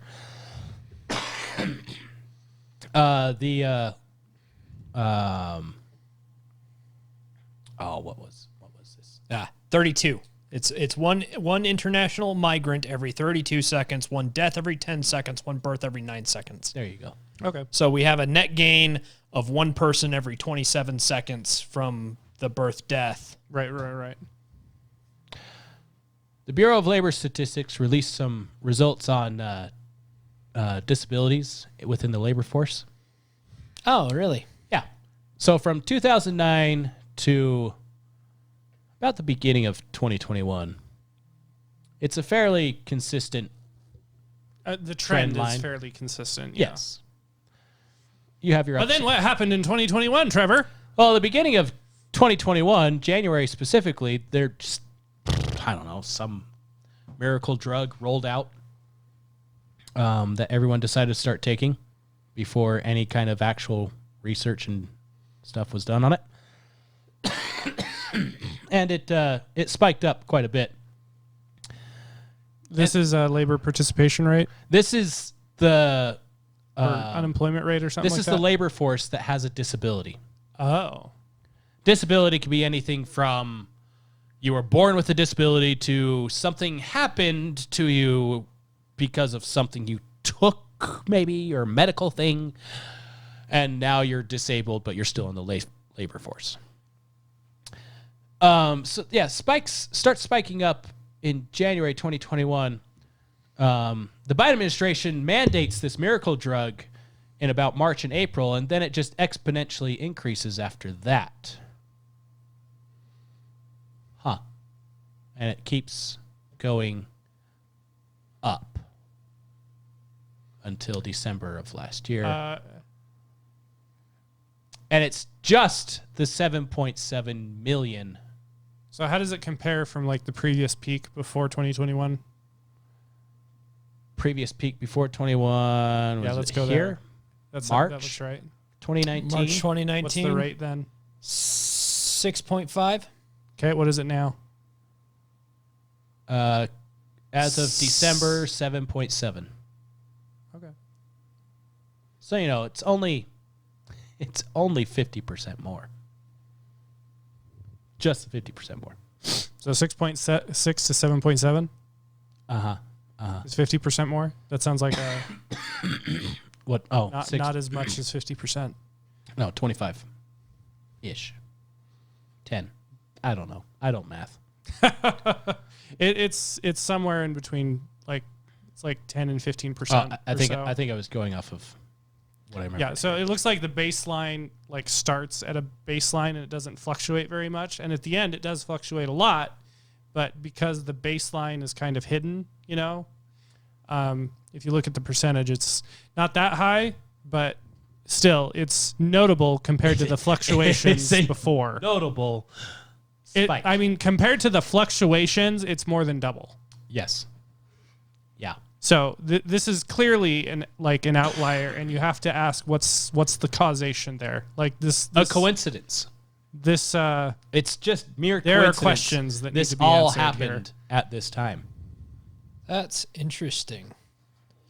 So, this is 16 years and over as well. It's the age group. So 2008, the big market crash. Great Recession. We were 5.9. Our lowest point is January 2014, 5.1. And then it's gone back up since then. It's been a fairly steady climb since then. But it started to trend down. But it started to trend down, and then it just spiked hard. Until 2021. Yeah. Hard. But it would be interesting to see pre-2008. It would be interesting to see pre-2008. Because I'm wondering if it's kind of this wavy trend where it goes up and down, up and down, up and down. But even then, if you look at the data we have here, so 2008, it was actually kind of on an upward trend. It peaked at 6.5, and then it dropped.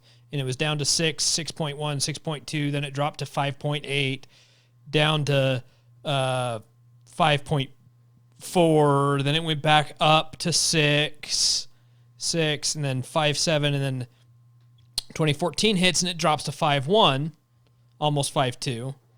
And then it climbs back up. And it like 6.5 is like the high peaks. On every end. You're 6.5 in 2008, you're 6.5 in 2019, and then it drops and then it comes back up. So that is your peak and your valley right there. Yeah. And then it starts to go into the valley, and then suddenly it just skyrockets way above anything else that it's had. In this, it's a bit abnormal to the rest of the graph. Max rage. This is what you would call unprecedented. Ridiculous. Yes, that is an anomaly right there. A coincidental anomaly. Because you can generally extrapolate from, especially when you're looking at this is over 10 years of information. This is roughly, what is that? 14 years. This is 14 years of information, and you can see a clear pattern. You can see a clear peak, dip, peak, and then start to dip, and then an extreme anomaly. And it would be helpful to see previous to that. But my bet, I would put money on that prior to 2008, your peak was actually slightly lower than that. Because our population has been increasing. So with the population increase, you're going to have some steady increases throughout the decades. But they're going to be incremental. They're not going to be huge spikes like this. Is this a nominal or a relative graph? I don't know. Is it a percentage of the population? Like, does the baseline account for the It says population thousands growth? of persons, so it's counting every Okay, so single then it this would is thousands of increase persons. as- So it is. And so every single year your population goes up. Your population is literally a line like this, right, continuously going up. So your disability participation. So your disability participation theoretically would go follow up, the yeah. same trend, but it doesn't. It follows it And if anything, slightly like that. If anything, that trend actually might increase faster than the population, just because with how free market principles kind of work and all that stuff, things become more available for more disabled people to participate in the workforce. Mm-hmm. So there is that in there as well, but it's not that kind of spike just suddenly out of nowhere. Yes. Yeah, it would be a more gradual spike in line with population increase. That's what I was saying. It's the difference between the peaks is what you're looking for. So our peak in 2008 was 6.543, right? Peak in 2019. Our peak was in about the 2019 is 6.570. So the difference that, that roughly 30,000 or yeah, it'd be 30,000. That roughly 30,000 people, that's your increase. Uh-huh. That would be the increase that you would expect to see incrementally throughout time. So then you're looking, okay, 2008 to 2019, that's 11 years. So 11 years from 2019, we should be roughly 30 to 35,000 people more on our next peak, which should be, roughly 20, 30 something. Right? Yeah, and it should be like 66. And so it should be roughly 66.6 is where we should be at. Right. But we're only a few years from 2019 and we're already over 1 million more. Uh-huh. So this is a huge anomaly. Yeah. And this is just what's reported. Yes. So we found an anomaly. We made a correlation. We pointed out a correlation. Mm-hmm. Is it causation? Well, you decide. It's a coincidence. It's a coincidence.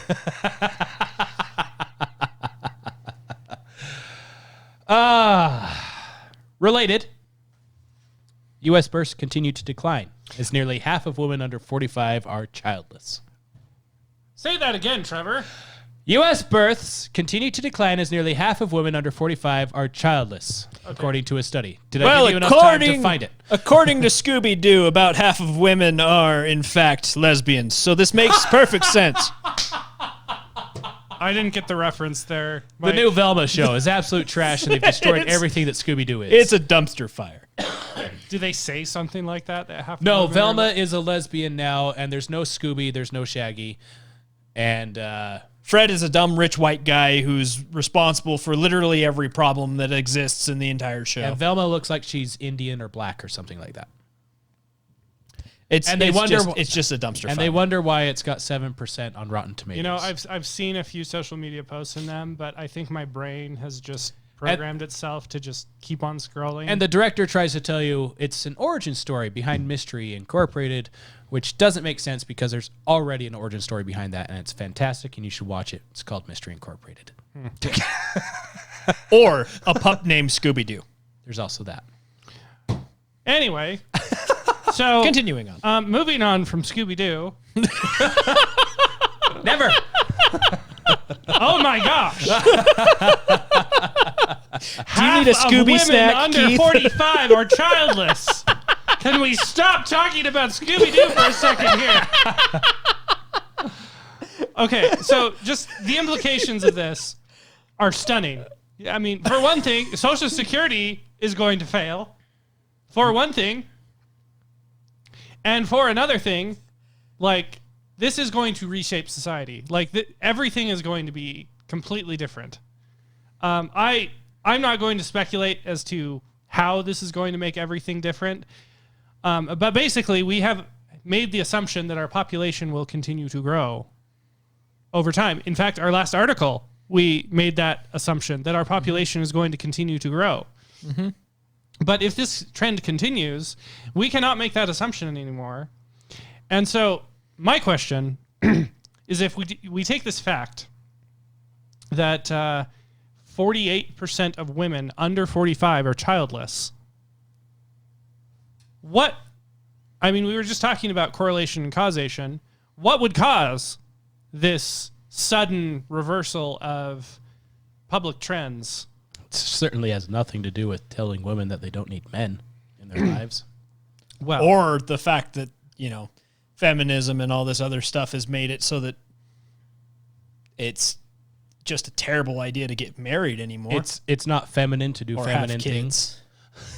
and so the other interesting thing about this is, this is actually only a drop of 3%. Right, compared to the previous 5 years. Compared to the previous 4-year period. If this trend continues every 5 years, humanity will be extinct by the time we have time to worry about global warming. It gets worse, Keith. It gets worse. But wait, because it's a 3% drop in the number of in the percentage of women that have given birth. It is a 4% drop in the number of men that have fathered a child. That's worse. Okay, I'm trying to wrap my head around that one. It went from 44% to 40%. Only 40% of men have fathered a child. Under the age of 45? Yes. From 15 to 45. Oh my gosh. Or 15 to 44. So that would mean that there are more men that have fathered children. Of that 40%, a higher percentage of them would have fathered multiple children from different women. Yes. That's how those statistics play out? That's how those statistics play out. Yes. Which means there is also a higher number of fatherless households. Which means this problem will only get worse. Hold on. Let me find the men statistic here. I refer you to our episode, America's Hard Conversation. Yes. I don't think I was in that one. You were not. That was right before you came on board. Gosh dang it, it's still loading. One of the things that comes to mind. All right, I'll just take your word for it. So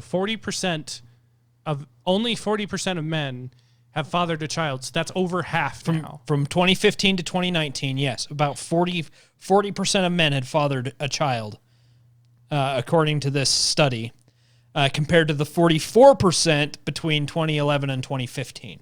Holy bananas. That's bananas, you guys. Uh-huh. Yeah, what anyway, this is directly showing multiple problems. Because one, it's showing that women are not giving birth as often, which is what the article is focused on. Yeah, is the births is declining. But it also is showing a drastic increase. This is drastic increase of the number of fatherless households. Because like you pointed out, this percentage means that there are a large percentage of men that are having children with multiple women out of wedlock, which means... That's true. That's a 12% difference. Yes. Right? Yes. Because there's 52% of women have had a baby in their lifetime under 45, and only 40% of men have fathered So one. that's a 12% difference. So that would mean, there's an actual numbers difference there, but yeah. Yeah. So yes, you're looking at a huge discrepancy. You're looking at a lot of households without fathers. You're looking at a large decrease in birth rate. And this is a percentage depiction of the disintegration of the nuclear family.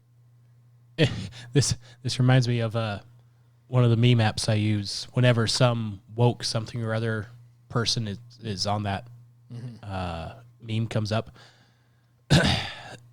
The top comment is usually from American Psycho. Very nice. Let me see the relationship with her father. Because that's like Mike said, this is showing multiple problems, and yes, what this article is pointing out is a major problem. But right next to that major problem is another major problem. And what I was remembering from our episode, the America's Hard Conversation, is on the religious side of things, a home that had the father active in religion and just the father active was more likely to produce a child active in that religion than if a mother was the only one active in religion. Yeah, I remember talking about that. Yeah, no, generally, right, that's where we're talking about the children tend to follow the father's religious convictions. Yes.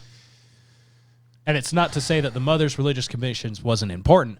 It was just pointing out that having a father in the home with actual morals and following those morals is an extremely, has an extreme influence on a child. Yeah. My daughter's in so much trouble.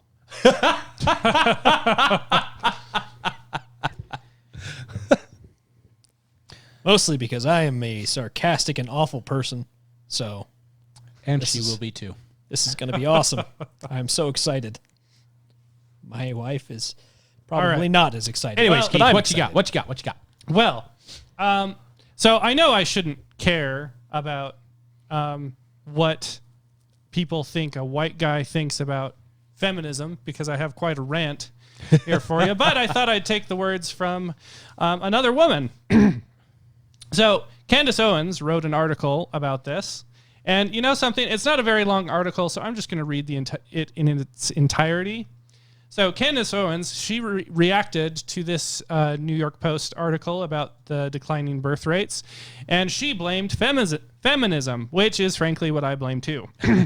So reading from the article, a new report indicates that birth rates in the U.S. continue to decline as nearly half of American women under 45 are childless, according to the New York Post. After decades of feminists discouraging and even vilifying the beauty of women having children in a family, does this study really surprise anybody? No, it is a logical outcome when millions buy into the lie of feminism. The dwindling birth rate is one of the casualties of the war on the family. This is a topic I return to repeatedly. There is a war on fertility in America, and there has been since the 1970s. The government is a chief proponent of this war, as it has encouraged women around the globe to take birth control pills for decades. Leftists say that it's needed so women can pursue a career rather than be a homemaker. Worse, the dominant message is that women shouldn't want to have children and instead want to work. Taking care of husbands and children is oppressive, the argument goes. The left, as well as elected officials, are increasingly anti-family. Because of that, you should not trust the government, least of all with your ovaries and your fertility. But what do I know? I'm not Dr. Fauci. How could I possibly understand the science behind why inserting hormones into your body every single day is somehow healthy? Well, maybe I think this is because I have common sense. Who could have common sense and think that putting hormones into your body a la birth control every day is a good thing for years on end? At the same time, the culture has told young girls and women that they need to be equal to men, which means they can't be mothers and need to have a career outside the home. So now, as evidenced by the story in the New York Post, America is in a crisis. Birth rates are still dropping. Single women who have bought into the feminism full-fledged are increasingly unhappy. How come? Well, as Dr. Jordan B. Peterson recently explained, it's because they have been told at least 3 lies. Quoting Dr. Peterson, "What our society does to 19-year-old women or 18-year-old women, we just lie to them all the time," he said. "You know, the first lie is that there's nothing more important than your career, more or less by definition. So that's the first lie. The second is that there will be nothing more important to you in your life than your career. So that's the second lie. And then the third lie is there should be nothing more important to you in your life than your career. That's the third lie." Peterson also observed that women naturally understand that something is amiss when they enter their late 20s. Contrary to what they've been told, women's nurturing instincts kick in and they desire to have a family, generally speaking.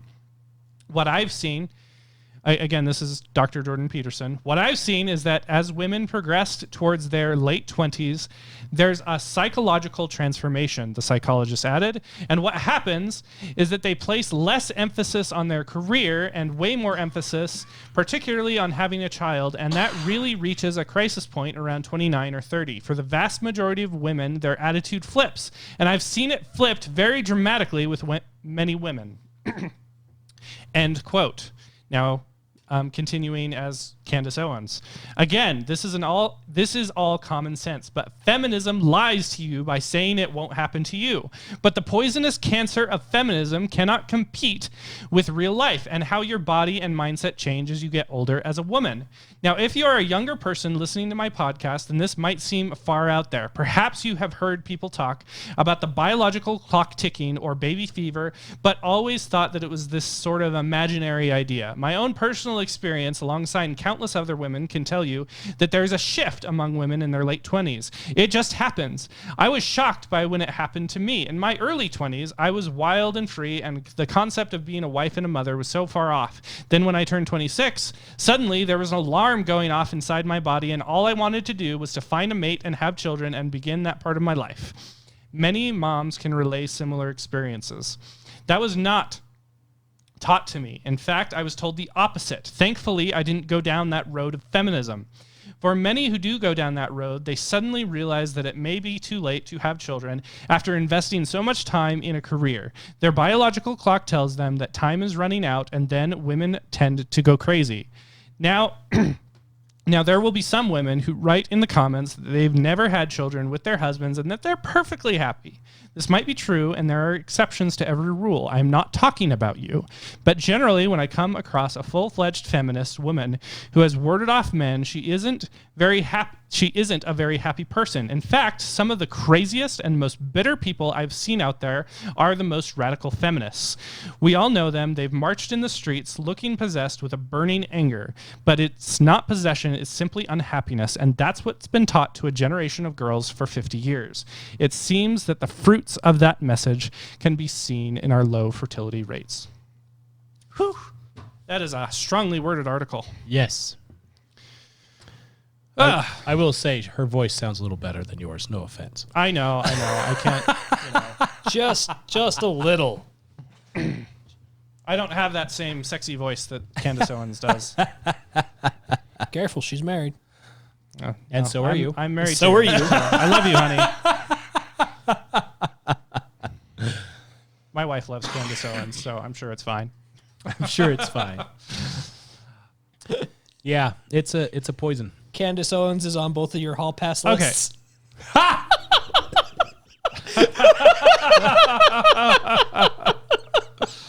Okay. So what I've seen that even feminists are realizing that they've had a bad deal. Trevor, did you find that clip that I emailed to you from TikTok? The first link I sent to you didn't work, but the second one should. The one that's a TikTok link. TikTok link. I don't see a TikTok link.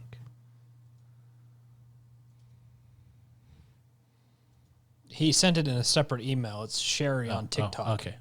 Did you find it? All right. Hold on. Let me pull up the stuff. So I think this is an example of even feminists like reacting to how horrible feminism has made their lives. And again, this is coming from a woman. This is not coming from me. Hopefully the link is up. Otherwise, I would have sold it too much if it doesn't work. Sherry on TikTok. All right. Let me make sure. Do this right. Stop. And then I can do this. Aha. Full screen it. Yep. Holy pop-up things, Batman. Does it not full screen? I couldn't leave her today. I don't know what it was. I don't know if it was from lack of sleep. You know, it always tickles me when someone asks me if I'm okay because I seem distracted or disengaged. So let's stop asking working moms if they're okay. They're probably not okay. We grow a human being inside of us for 9 months. Our bodies and souls are connected to another human being. Bam, they're here. Bam, we go back to work 6 to 12 weeks later. Bam, you have less than 4 hours a day with them, which is usually hurried or rushed. Bam, you're sitting at your desk for 8 hours. We all know we can do our jobs probably between the hours of 9 and 2. But a long time ago, a white man who was a bully and had no soul and hated his family decided 8 to 5 sounds good. And bam, we're sitting and we're typing on our computers. I get an email that's like, hey, Liz, can you make this graphic pop? I'm like, yeah, no worries. I will sure be glad to make that image pop for you. There's nothing else I would rather do. And then bam, daycare calls and says your child has contracted their weekly virus. So you go and you get her and you spend your entire paycheck on not only daycare, but babysitters to help when they're sick, doctor's visits, co-pays, medicines, only to have it repeat itself a couple weeks later. You never really feel caught up because you're just drowning from weeks before, and everything is falling apart and drowning and dying inside. So no, American working women are not okay. We're a little fight or flighty, if you ask me. Okay. So to sum up, that was an article of a woman. I'm judging by how she said that it was white men who came up with the 9 to 5, that she is a feminist. Uh-huh. And she is a working mom. She also has that stupid drag in her voice that I hate. Yeah, fair enough. You know, she doesn't seem particularly happy because her life is drowning in this work, which is the life she chose. She's made work her priority. Yeah, but I mean, she is a mother, so there's that. So good for her for having a baby, and she's acknowledging how connected she is to her child, and of course she would be, and that she's basically saying that she is unhappy.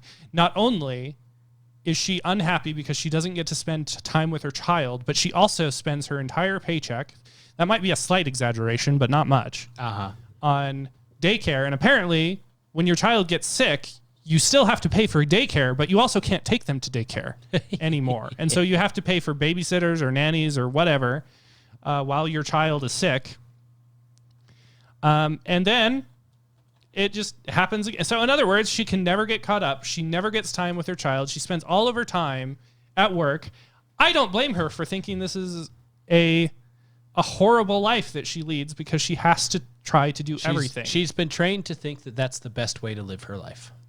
But here's the thing about feminism. Wasn't it them, not a white man, who, wasn't it the feminist movement who declared that to be equal with men, you had to get a job? I'm not going to call it a patriarchy. I'm going to call it traditional society. Tried to protect women from this when the norm back in the day was to be a stay-at-home wife. Yeah. They were the ones that rejected that. So don't come complaining to me if you realize that it's too hard. The patriarchy you're fighting wants to go back to where a family can survive off of one income, and you get to stay home and do whatever you want at home. Well, take care of your family. And addressing the argument, again, quoting from Candace Owens' article that taking care of a husband and children is oppressive. You know something? If you are living a life where you just want to do whatever you want, you know, like when you want to do it, like that's true. It is oppressive because that is a responsibility that you took on. And it is a lifetime commitment because you can't just abandon your children. Although I suppose a lot of women abandon their husbands nowadays. Unless your name is Hunter Biden, you knock up a stripper and then walk away. Well, again, we're talking about women. You know, women are usually not the ones that abandon their children. That's true. I don't know how Hunter identifies. Anyway, so the point is that is a lifetime commitment. But also, if you choose not to have children, that's also a lifetime commitment. Yep. I mean, you can change your mind later in life, but like if you are, 45 years old and you've never had a child, I guess it's not absolutely too late, but it's basically too late for you to have the family that you may have imagined when you were younger. Well, I mean, Soraya because you made a lifetime commitment to this ideology that has made you unhappy. Soraya was in her 90s or something when she had her first child. But obviously, I'm not going to rat on people that working women, people that have two jobs, because there are a lot of there are a lot of circumstances in which having a second income is absolutely essential. You know, like benefits, needing the extra income to make, ends meet, that sort of thing. Like, those are all legitimate reasons to have a job. But please stand with me and fight for the rights of women to make this less necessary. Do you know what I think is the best way to give women the freedom that they crave? Is help their husbands make more money so they have the option to staying home. Make working women an option instead of a mandatory thing. And if you ask me, feminism has caused women to value working as a second income, that our economies have adjusted so that working with a second household income, it used to be optional, but now it's mandatory. Just about. And so you can't blame white men for that. It is feminism that made women value that instead of what the traditional families valued. Yes, sir. So anyway, what other thoughts do you have on feminism? I hate it. I think that's all I got. To sum up, I'm sure I'll rant about feminism again in the future, but to sum up, I would say that the ideology of feminism is really bad for men, but it is even worse for women. Yes. Yes. The last story to leave you with. In Utah, there's another fight for school vouchers. So the most recent one that failed made it through the state legislature, got onto Governor Coxie Face's desk. Governor pronoun. And he vetoed it. Governor pronoun. He vetoed it because, the teachers union said that they won't donate to his thing if he votes for it. So he vetoed it, and it failed. The override of the veto. Now, it's back on the table, but this time it is tied to a pay raise for teachers. All right, teachers union, let's see you get Cox to veto this one. We're giving you what you want, but we're getting what I want. I love how the article you picked for this was written by an assistant professor in one of the most useless classes I've ever heard of.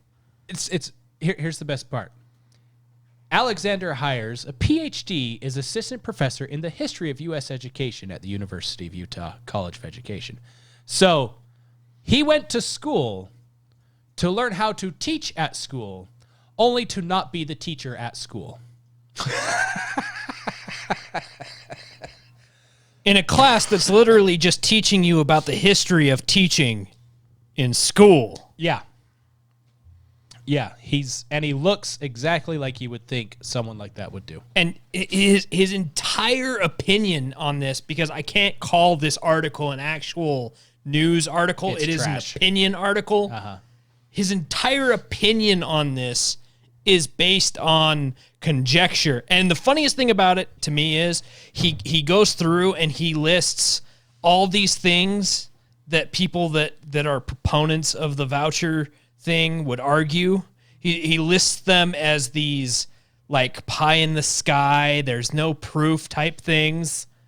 And then he makes a statement about it that is completely unfounded as his basis. Like any good person who studied how to study would do. Like seriously. So his thing right here is let's see, proponents of this proposal will likely frame it as the expansion of school choice and the free market in education. Sure, yes it is. Because literally what it does is it makes it so that you have more choices, which is school choice. It provides competition. And it provides competition to public schooling, which is the free market. So yes, inherently it does those things, correct. They will likely frame it as an escape hatch for students who attend under-resourced schools. You mean like all of the, what are they called? I can't remember. The schools that are for... charter schools? No, not charter schools. I'm talking about the public schools that are the like disadvantaged areas and stuff like that. There's a name for them, and I can't remember it off the top of my head. My wife's going to chew me out for forgetting it later because she talks about them all the time. Anyway, it is an escape hatch for that because it gives the parents of those children a means to remove them from those schools because legally you can't remove them from those schools if you live in those school boundaries. Uh-huh. You have to send your kids there.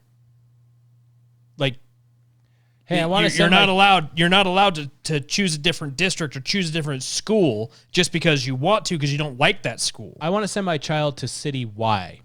Yeah, but you live in city B, and that goes to this school. Yeah, well, see how that school basically looks like it's abandoned? I don't want to send my child there. So yeah, that's too bad. That's where you're going. It is an escape hatch. That is also true. Relatedly, they will likely tote the greater quality of private schools in the state. He also never refutes the fact that private schools and charter schools are better than public schools during this entire thing. He just puts greater quality in quotes in every time he mentions it. That's what he does. And then he puts in this. In reality, a system of school vouchers will subsidize schooling for the rich and religious of the state. No. I'm not exactly sure, where he's been in the state, but there really aren't that many, like, really rich people here. Like, Utah has a very large middle class. Yep. Very large. That's part of what makes its economy so strong. Yes. We have a very, very large middle class. We do not have a ton of rich people. We do have a decent amount of rich people. There's a fair amount. There's a fair amount, but it's not the entire population that sends their kids to charter school. The grand majority of kids that go to charter and private schools around here are middle-class families that want their kids to have a better education, that want their kids to start businesses, that want their kids to succeed, and so they find a way to send them to a school that isn't a private school because the private schools around here suck ass. Like, hard. He points out families and students who already attend private and independent schools in Utah would be eligible for these vouchers. Good. Okay. Most, but not all of these families have the financial resources to attend these schools without the help of vouchers. Right. Otherwise, they wouldn't be sending them there. Right. Providing a voucher to most of these families has the potential to function as an entitlement for the rich. No, see, you lost me again. See, You are officially handicapped. if your brain worked past this point, it would tell you that if people in the middle to upper lower class had these vouchers, they could afford to send them to a private school now because they suddenly have an extra $7,000 or whatever the voucher is that they can use on education for their child. I'm going to point this out. Who's making this argument? Alexander Hires is the guy that wrote the article. And this is this is from the bill that Governor Cox just vetoed. No. That he vetoed. Okay, you're going to have to sum it up one more time for me. So the previous voucher thing failed because it was just vouchers. Okay. This new one is now tied to a pay raise for teachers because the last thing, one of the big arguments with the last voucher thing was, you're trying to take all this money from schools and teachers are underpaid. And so now So let's pay them more and take all the money away from the schools. So now the state legislatures turn around and said, well, okay, here's your pay that raise puts the unions plus in vouchers. Between a rock and a hard place. Because if they get the school, if we get the school choice, then that means the teachers don't get the raise. No, if we get the school choice, then they do get the raise. Then they do get the raise. Yes. But if we don't get the school choice, then they don't get the raise. Yes. Okay. Yes. So they either get the raise and we get the vouchers, or if we don't get the vouchers, they don't get a raise. Give and take only works when both sides give and take. That sounds like some good news to me. It's a perfect. I think it's beautiful. So the thing that really pisses me off about this, you should have made this the hot mic. I thought about that too. Because especially since my wife's been a teacher for years, I've seen how the unions work. I've listened to her stories about different teachers and different things. I've heard her stories about schools, and the funniest thing is to me, like, you know, growing up, I never really thought about it, but then especially after I was dating my wife and stuff, one of my big hang-ups was that she was a teacher. Because I was like, I just hate public education so much. And then, you know, we dated, we got married, and she'd tell me these stories, and I'm like, this is why I hate public education. like everything you just said is why I hate public education. Fair enough. So bad. And it's gotten to the point now where she's like, yeah, you're right. We're not sending our kid to public school. My wife was a teacher. She doesn't want to send our kids to a public school. That's all you need to know, really. That is literally all you need to know. You know, it's that bad. And so she actually got in a, like, not an argument, but she had a discussion with one of the union reps at her school right before she quit, where they were talking about this particular legislation, the school vouchers coming with the raise, and the union rep was there talking to the teachers about it, and she's like, the raise is good, the vouchers are bad. And she kept pulling out these, examples of, well, the public schools are like, public roads. Even if you don't use it, you should pay for it. It's like a public park. Even if you don't use it, I mean, you can go and use a country club, but that doesn't mean you can stop paying for the public park. And I'm sitting there looking at it, like the public park is the perfect example. Because a public park, yes, I can go get a membership at a country club and I can pay for it myself and I can go to the country club. But just because I'm going to the country club, that doesn't exclude me from using any piece of equipment I damn well want to, whenever the hell I want to, at the public park. Uh-huh. It's not the same thing with public education. I can't take my child to the elementary school library and use any book that I want in the elementary school library because it's a public school, because my child's not enrolled at the public school. Yes, so it's I can't go use the public school library because my child's not enrolled there. Yes, it's public, but you're not a member. Exactly. Exactly. And that's where her argument falls apart. It's complete and utter bullshit. What she's also saying is we shouldn't have public parks then if we're not going to have public schools. Your terms are acceptable. Yeah, and so she keeps pulling out these arguments, and every one of her arguments, I was like, you are making my point.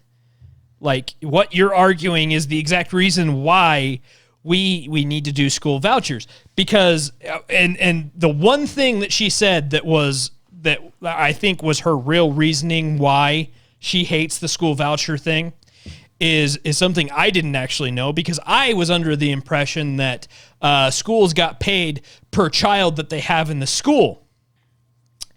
Apparently, they get paid per child that they have in the school, plus any child that would be in the school if they weren't getting homeschooled or sent to a charter school or private school.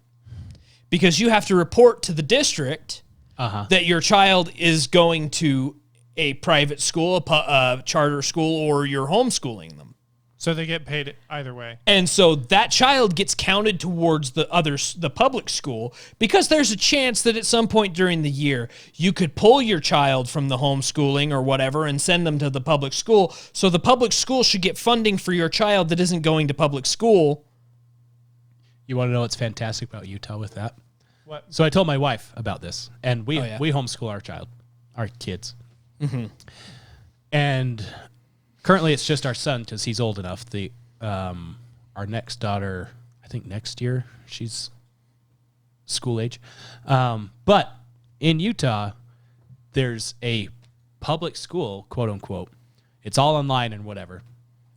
You enroll them in this school, so your funds that would be tied to your child in public education, they go to this online school that facilitates everything you need for homeschooling, including how to get reimbursed for your expenses and all this other stuff. So your money that would go to whatever school district you're in doesn't, because you are enrolled in public school at this online public school. That's a fair workaround. I'm all for that.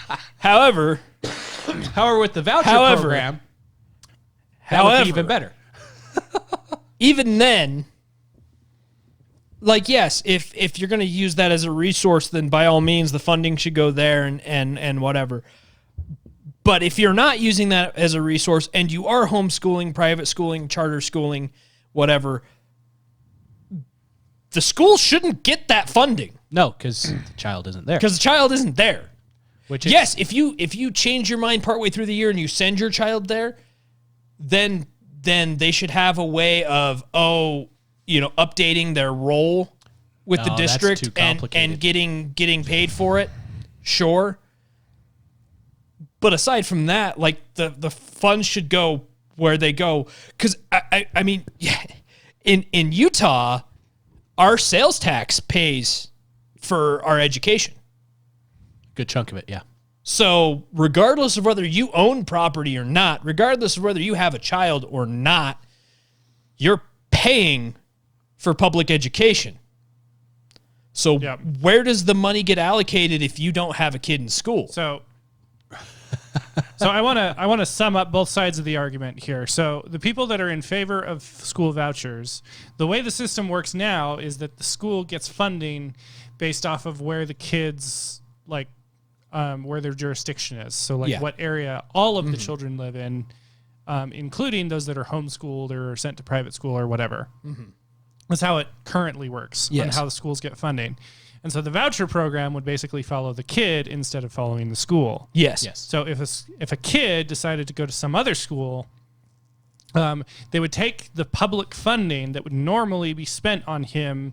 They wouldn't take all of the public funding. They would take, was it 25% basically or 50%, a subsidy something like that? to go to wherever you want. And that would create competition even among the public schools, trying to make them better, because they're competing with these private schools that parents are wanting to send their kids to. So the parents have more choice into where to send their children. Yes. And so quality of education actually matters. And the flip side of that is the people that are against it, they just want more funding for the public schools. Is that right? Yeah. All right. Well, and the people that are against it are the ones that are either in the unions or are being educated about everything by the unions. And that explains why administrators hired by schools have gone up exponentially compared to teacher hires in schools. I am going to try to change your minds on why we should keep the current system. Good luck. All right. I'm going to try to do this. When's the last time you were in a bar fight? I'm going to... Deadly force authorized. I'm going to try to get my my coach voice on here. So trying to give you a motivational speech as to why we should keep the current system. Did the captain of the Titanic give up when he realized he was headed towards an iceberg? Did Congress quit when they passed the largest budget the country has ever seen, leading to world record deficits and debt? Did the government quit when they pushed an ineffective vaccine that tried to hide data from the public? Did the Federal Reserve quit when it took control of our currency? Did the school system give up when it started a new math and everyone hates it? Did Sam Bankman-Fried give up when he was in the midst of a Democrat money laundering scheme and then his company went under? Did the Soviet Union give up when the collective farms weren't producing enough food? No, they kept going. And, oh, wait, they probably should have given up. Did Hitler give up when he lost World War II? And wait. All right. In other words, you sold me. When something doesn't work, you need to keep doing it harder and with more intensity. That's what I've learned from the Democrats. And some Republicans. Many Republicans. So I think unfortunate number of Republicans. I don't think I convinced you, did I? I didn't convince myself either. When we covered this before, a story came up with the top-ranked schools in Utah. Public, private, otherwise. And the reason why this yahoo of a man can't make the argument of, what was it, greater quality. Yeah. The first school district-based school, Itinerous Early College High School, which is a special enrollment into a college thing through the school district, is number 5 on the list for the top-ranked schools, based off of test scores and all this other stuff. As far as actual high schools, Corner Canyon High School, number 7 on the list, which is in one of the richest cities in Utah. Meaning they have a lot of money to dump into the school to give them better stuff. Outside of that, number 1, Beehive Science and Technology Academy, which is a special enrollment high school for you want your kid to go there to learn math and science, and that's it. Yes, and it is located right next to the Dollar Theater in Sandy. On the edge of like White City, closed? Sandy, like in a sadly outdated strip mall. Yes. And that is number 1 on the list. You don't even know the thing is there unless you're driving to the dollar store or the Dollar Theater. The only like, reason "Holy crap, I know there's a thing exactly there." where it's at is because we used to plow their parking lot during the winter. So yeah, that's number 1 in Utah. It is a private entity that specifically focuses on science, technology, mathematics. And parents want to send their kids there instead of public school. I wonder why. And it's really interesting when you just look up top-ranked schools in Utah. They don't usually do a list that's intermingled. They split them into charter and public and, private schools. That makes sense why they would want to do that, because they don't want to compare public schools. Because they don't want to compare private schools to public schools. They don't, because it demolishes every argument that they ever make about public schools being worthwhile. That's why I love this U.S. news list. Best high schools in Utah. Do we have a sense on if the raise / school vouchers thing is going to pass? It has a very good chance of passing just because of the raise. That would be so exciting. I know. And the double-edged sword of it that I'm sure they haven't thought of yet is, sure, we can give the teachers raises. Parents get to move their students wherever they want. Okay, that's fine. Hey, we're going to have to let some of you teachers go. Why is that? There's not enough students here for all the teachers, so we got to let some of you go. But don't worry, I hear there's openings in the Private schools. Yeah, in the private schools. Where you're not receiving federal funds, But so you don't get better this raise. be good teachers to get jobs there. Yep, you actually have to have some sort of credibility. So, in other words, Oh my gosh. teachers need to be good at their jobs. So Beehive Science and Tech is ranked number 1 in Utah. They are ranked number 305 in the nation. That's a lot of schools. Yeah. So which one did you say was the first actual high school? Actual high school in here? The first one I'm seeing is Corner Canyon at number 7. Yeah, Corner Canyon. That one's ranked number 980 in the nation. And that's number 2? And that's number Utah? 7. That's the first Number 7 in actual Utah? high Number school. 7 in High Utah. school. That's the in first. Utah. That's the first. Yeah, high school in the public high school. That's not like some special program thing. Beehive has a 100% graduation rate. Let's see. I want to. That doesn't sound like something to be bragging about. No, that is something to be bragging about. To have 100% graduation That rate. means that every single student that goes through there graduates. Every single one. And then they have. I assumed it was because of the lowering of the standards. No. So, like, wouldn't that say that you have standards because everyone graduates? If it wasn't the Beehive Science and Technology Academy that focuses specifically on science, technology, mathematics. Oh, I see. That's right. You said it was number 1 school in Utah. Okay. Yes, yeah. Okay. That I'm one's the sorry. I number thought one you were school. saying like the number 1 public school or something. No. Nope. Okay, that makes more sense. Yeah. The last thing from this douche canoe that I love to share These vouchers could be used in schools with religious affiliations. Yes. Yep. Yes. And I have no issue with the existence of religious schooling. Liar. Wait, who said that? Who has no issue with the article writer? Alexander Hires. Okay. PhD. Yeah. However, Good for him. I do foresee issues with the separation of church and state if the government becomes involved in subsidizing religious education. See, the money goes to the child who chooses where they're going to school. The money does not go to religious school unless child chooses to go to religious school. Also, it's the parents' money anyway because they're paying the taxes. Parents, are the ones paying And the this taxes. is going back to the family to pay And for the the government child. is there to serve the citizens, and by gosh, Also, those parents separation are of church and citizens. state does not exist, Mr. PhD. History Oh of yeah, U.S. that's also education. true. I keep forgetting that. The state will be opening themselves up to a number of thorny constitutional issues. Show me in the Constitution where it says that, and I will accept your argument. Fair. He's no. You have to remember here, Trevor. Okay, he's a PhD in the history of U.S. education. And he's so good at it, he's the assistant professor. He's so good at it. He's the assistant professor at the U of U. You know, so and the history of U.S. education does not cover the Constitution in any way, shape, or form. Why would it? Why would it at all talk about the Constitution?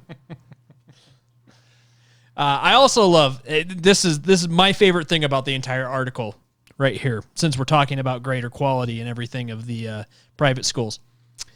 Second, there is a belief that private and independent schooling provide greater quality. But what do we mean by quality? Better test scores and greater resources often stand in for a more nuanced conversation about what makes a quality school.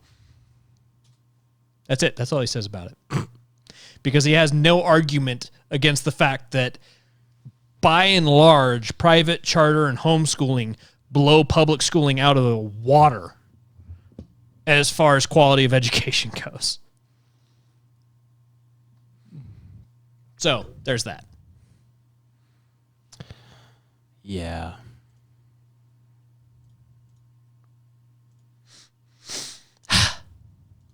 I feel vindicated.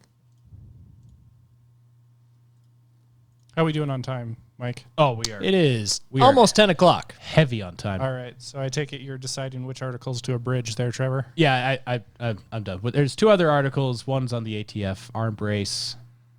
Bold move of them to do that after the Supreme Court told them you can't just make up rules. Just over 2.5 hours. And then another one from Vice about trans people are preparing to flee the U.S. and seek asylum at other countries. I think they let's cover should. that one next week. I think they should start with the Middle East, Iran, like Iran. Yeah, and I hear they're very welcoming to that kind of stuff. Yeah, yeah. And you are some kind of phobic if you don't believe that. You need to be loving and move to their countries. Something like that. And embrace new cultures. Pakistan and Russia. Could go to Russia. They could go to Russia. Yeah. Russia would be a good place. Saudi Arabia. For Saudi Arabia. Saudi Arabia would be a great one. They're very inclusive. What's the one that's around Israel? Oh my gosh. I'm spacing the name. Palestine, yes. Oh, yeah. I was thinking Philistine for some reason. Close enough. I mean, at an ancient time, yeah. A country? I thought it was just part of Israel. It is. They'd like to be their own, though, so long as Israel doesn't exist. Looking at a map here.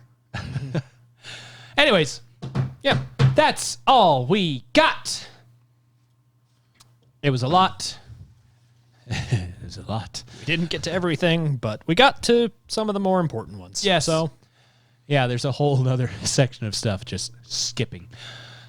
Probably have it next week because I'm sure there'll be more. Or not. It's a bunch of states just making awesome moves and one Oh, there was some good news that we skipped over. Yeah, and All right. one state making stupid moves.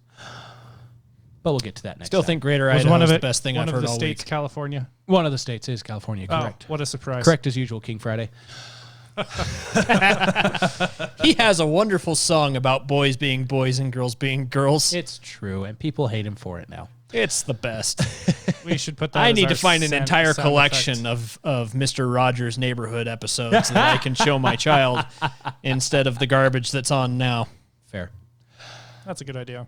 With all that, like, subscribe, share things, I don't know, whatever else is available. Do all the stuff and pray that we make it on Crowder's platform. Or at least an honorable mention. Or at least an honorable mention. Footnote at the end on his website would be If he put us as a backlink on something, that'd be great too. Yeah. Would accept. Would accept. I'm not desperate. You're desperate. Bye.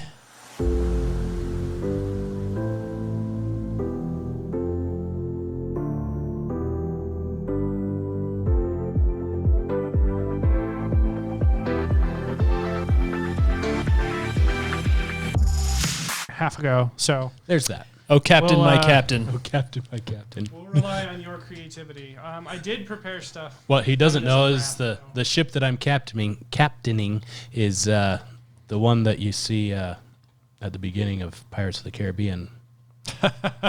It's just sinking into That's the a good harbor. one. Well, he got where the important thing is. But we he will got where make he it to wanted shore. to go.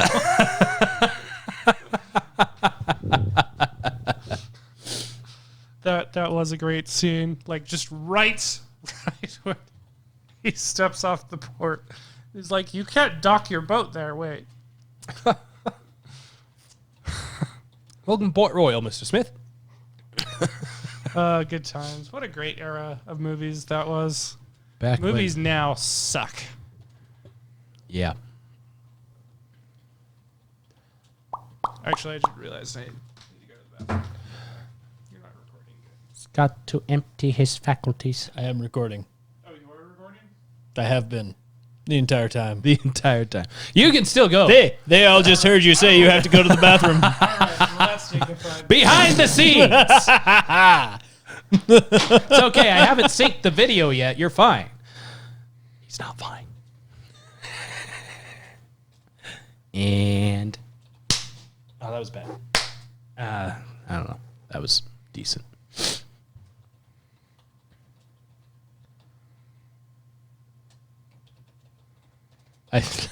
There's a headline to the side of one of these that took me a second because I thought it said man hit and killed after exiting vehicle following crash on I-405 in brothel. But there is not an R there. It's just Bothell. Bothell. Wow. That Apparently story, there was an accident in Tooele yesterday where a minivan crashed into an engineering office and killed somebody in the office. So, wow. I mean, somebody getting killed by an accident inside of a brothel is not outside the realm of possibility here.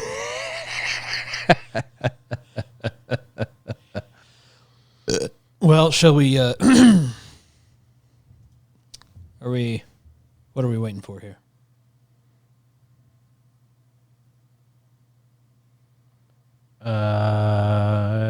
Just waiting for some music to play or something. Oh, is it me that we're waiting on now? Basically. I wasn't sure. You were typing and diddling over there. I wasn't. I was diddling with the positive. Wayback Machine while I was waiting for music, yes. Well, fine then. I guess I'll. What the hell is even that? That has a name now. It does. I like it. Here we go.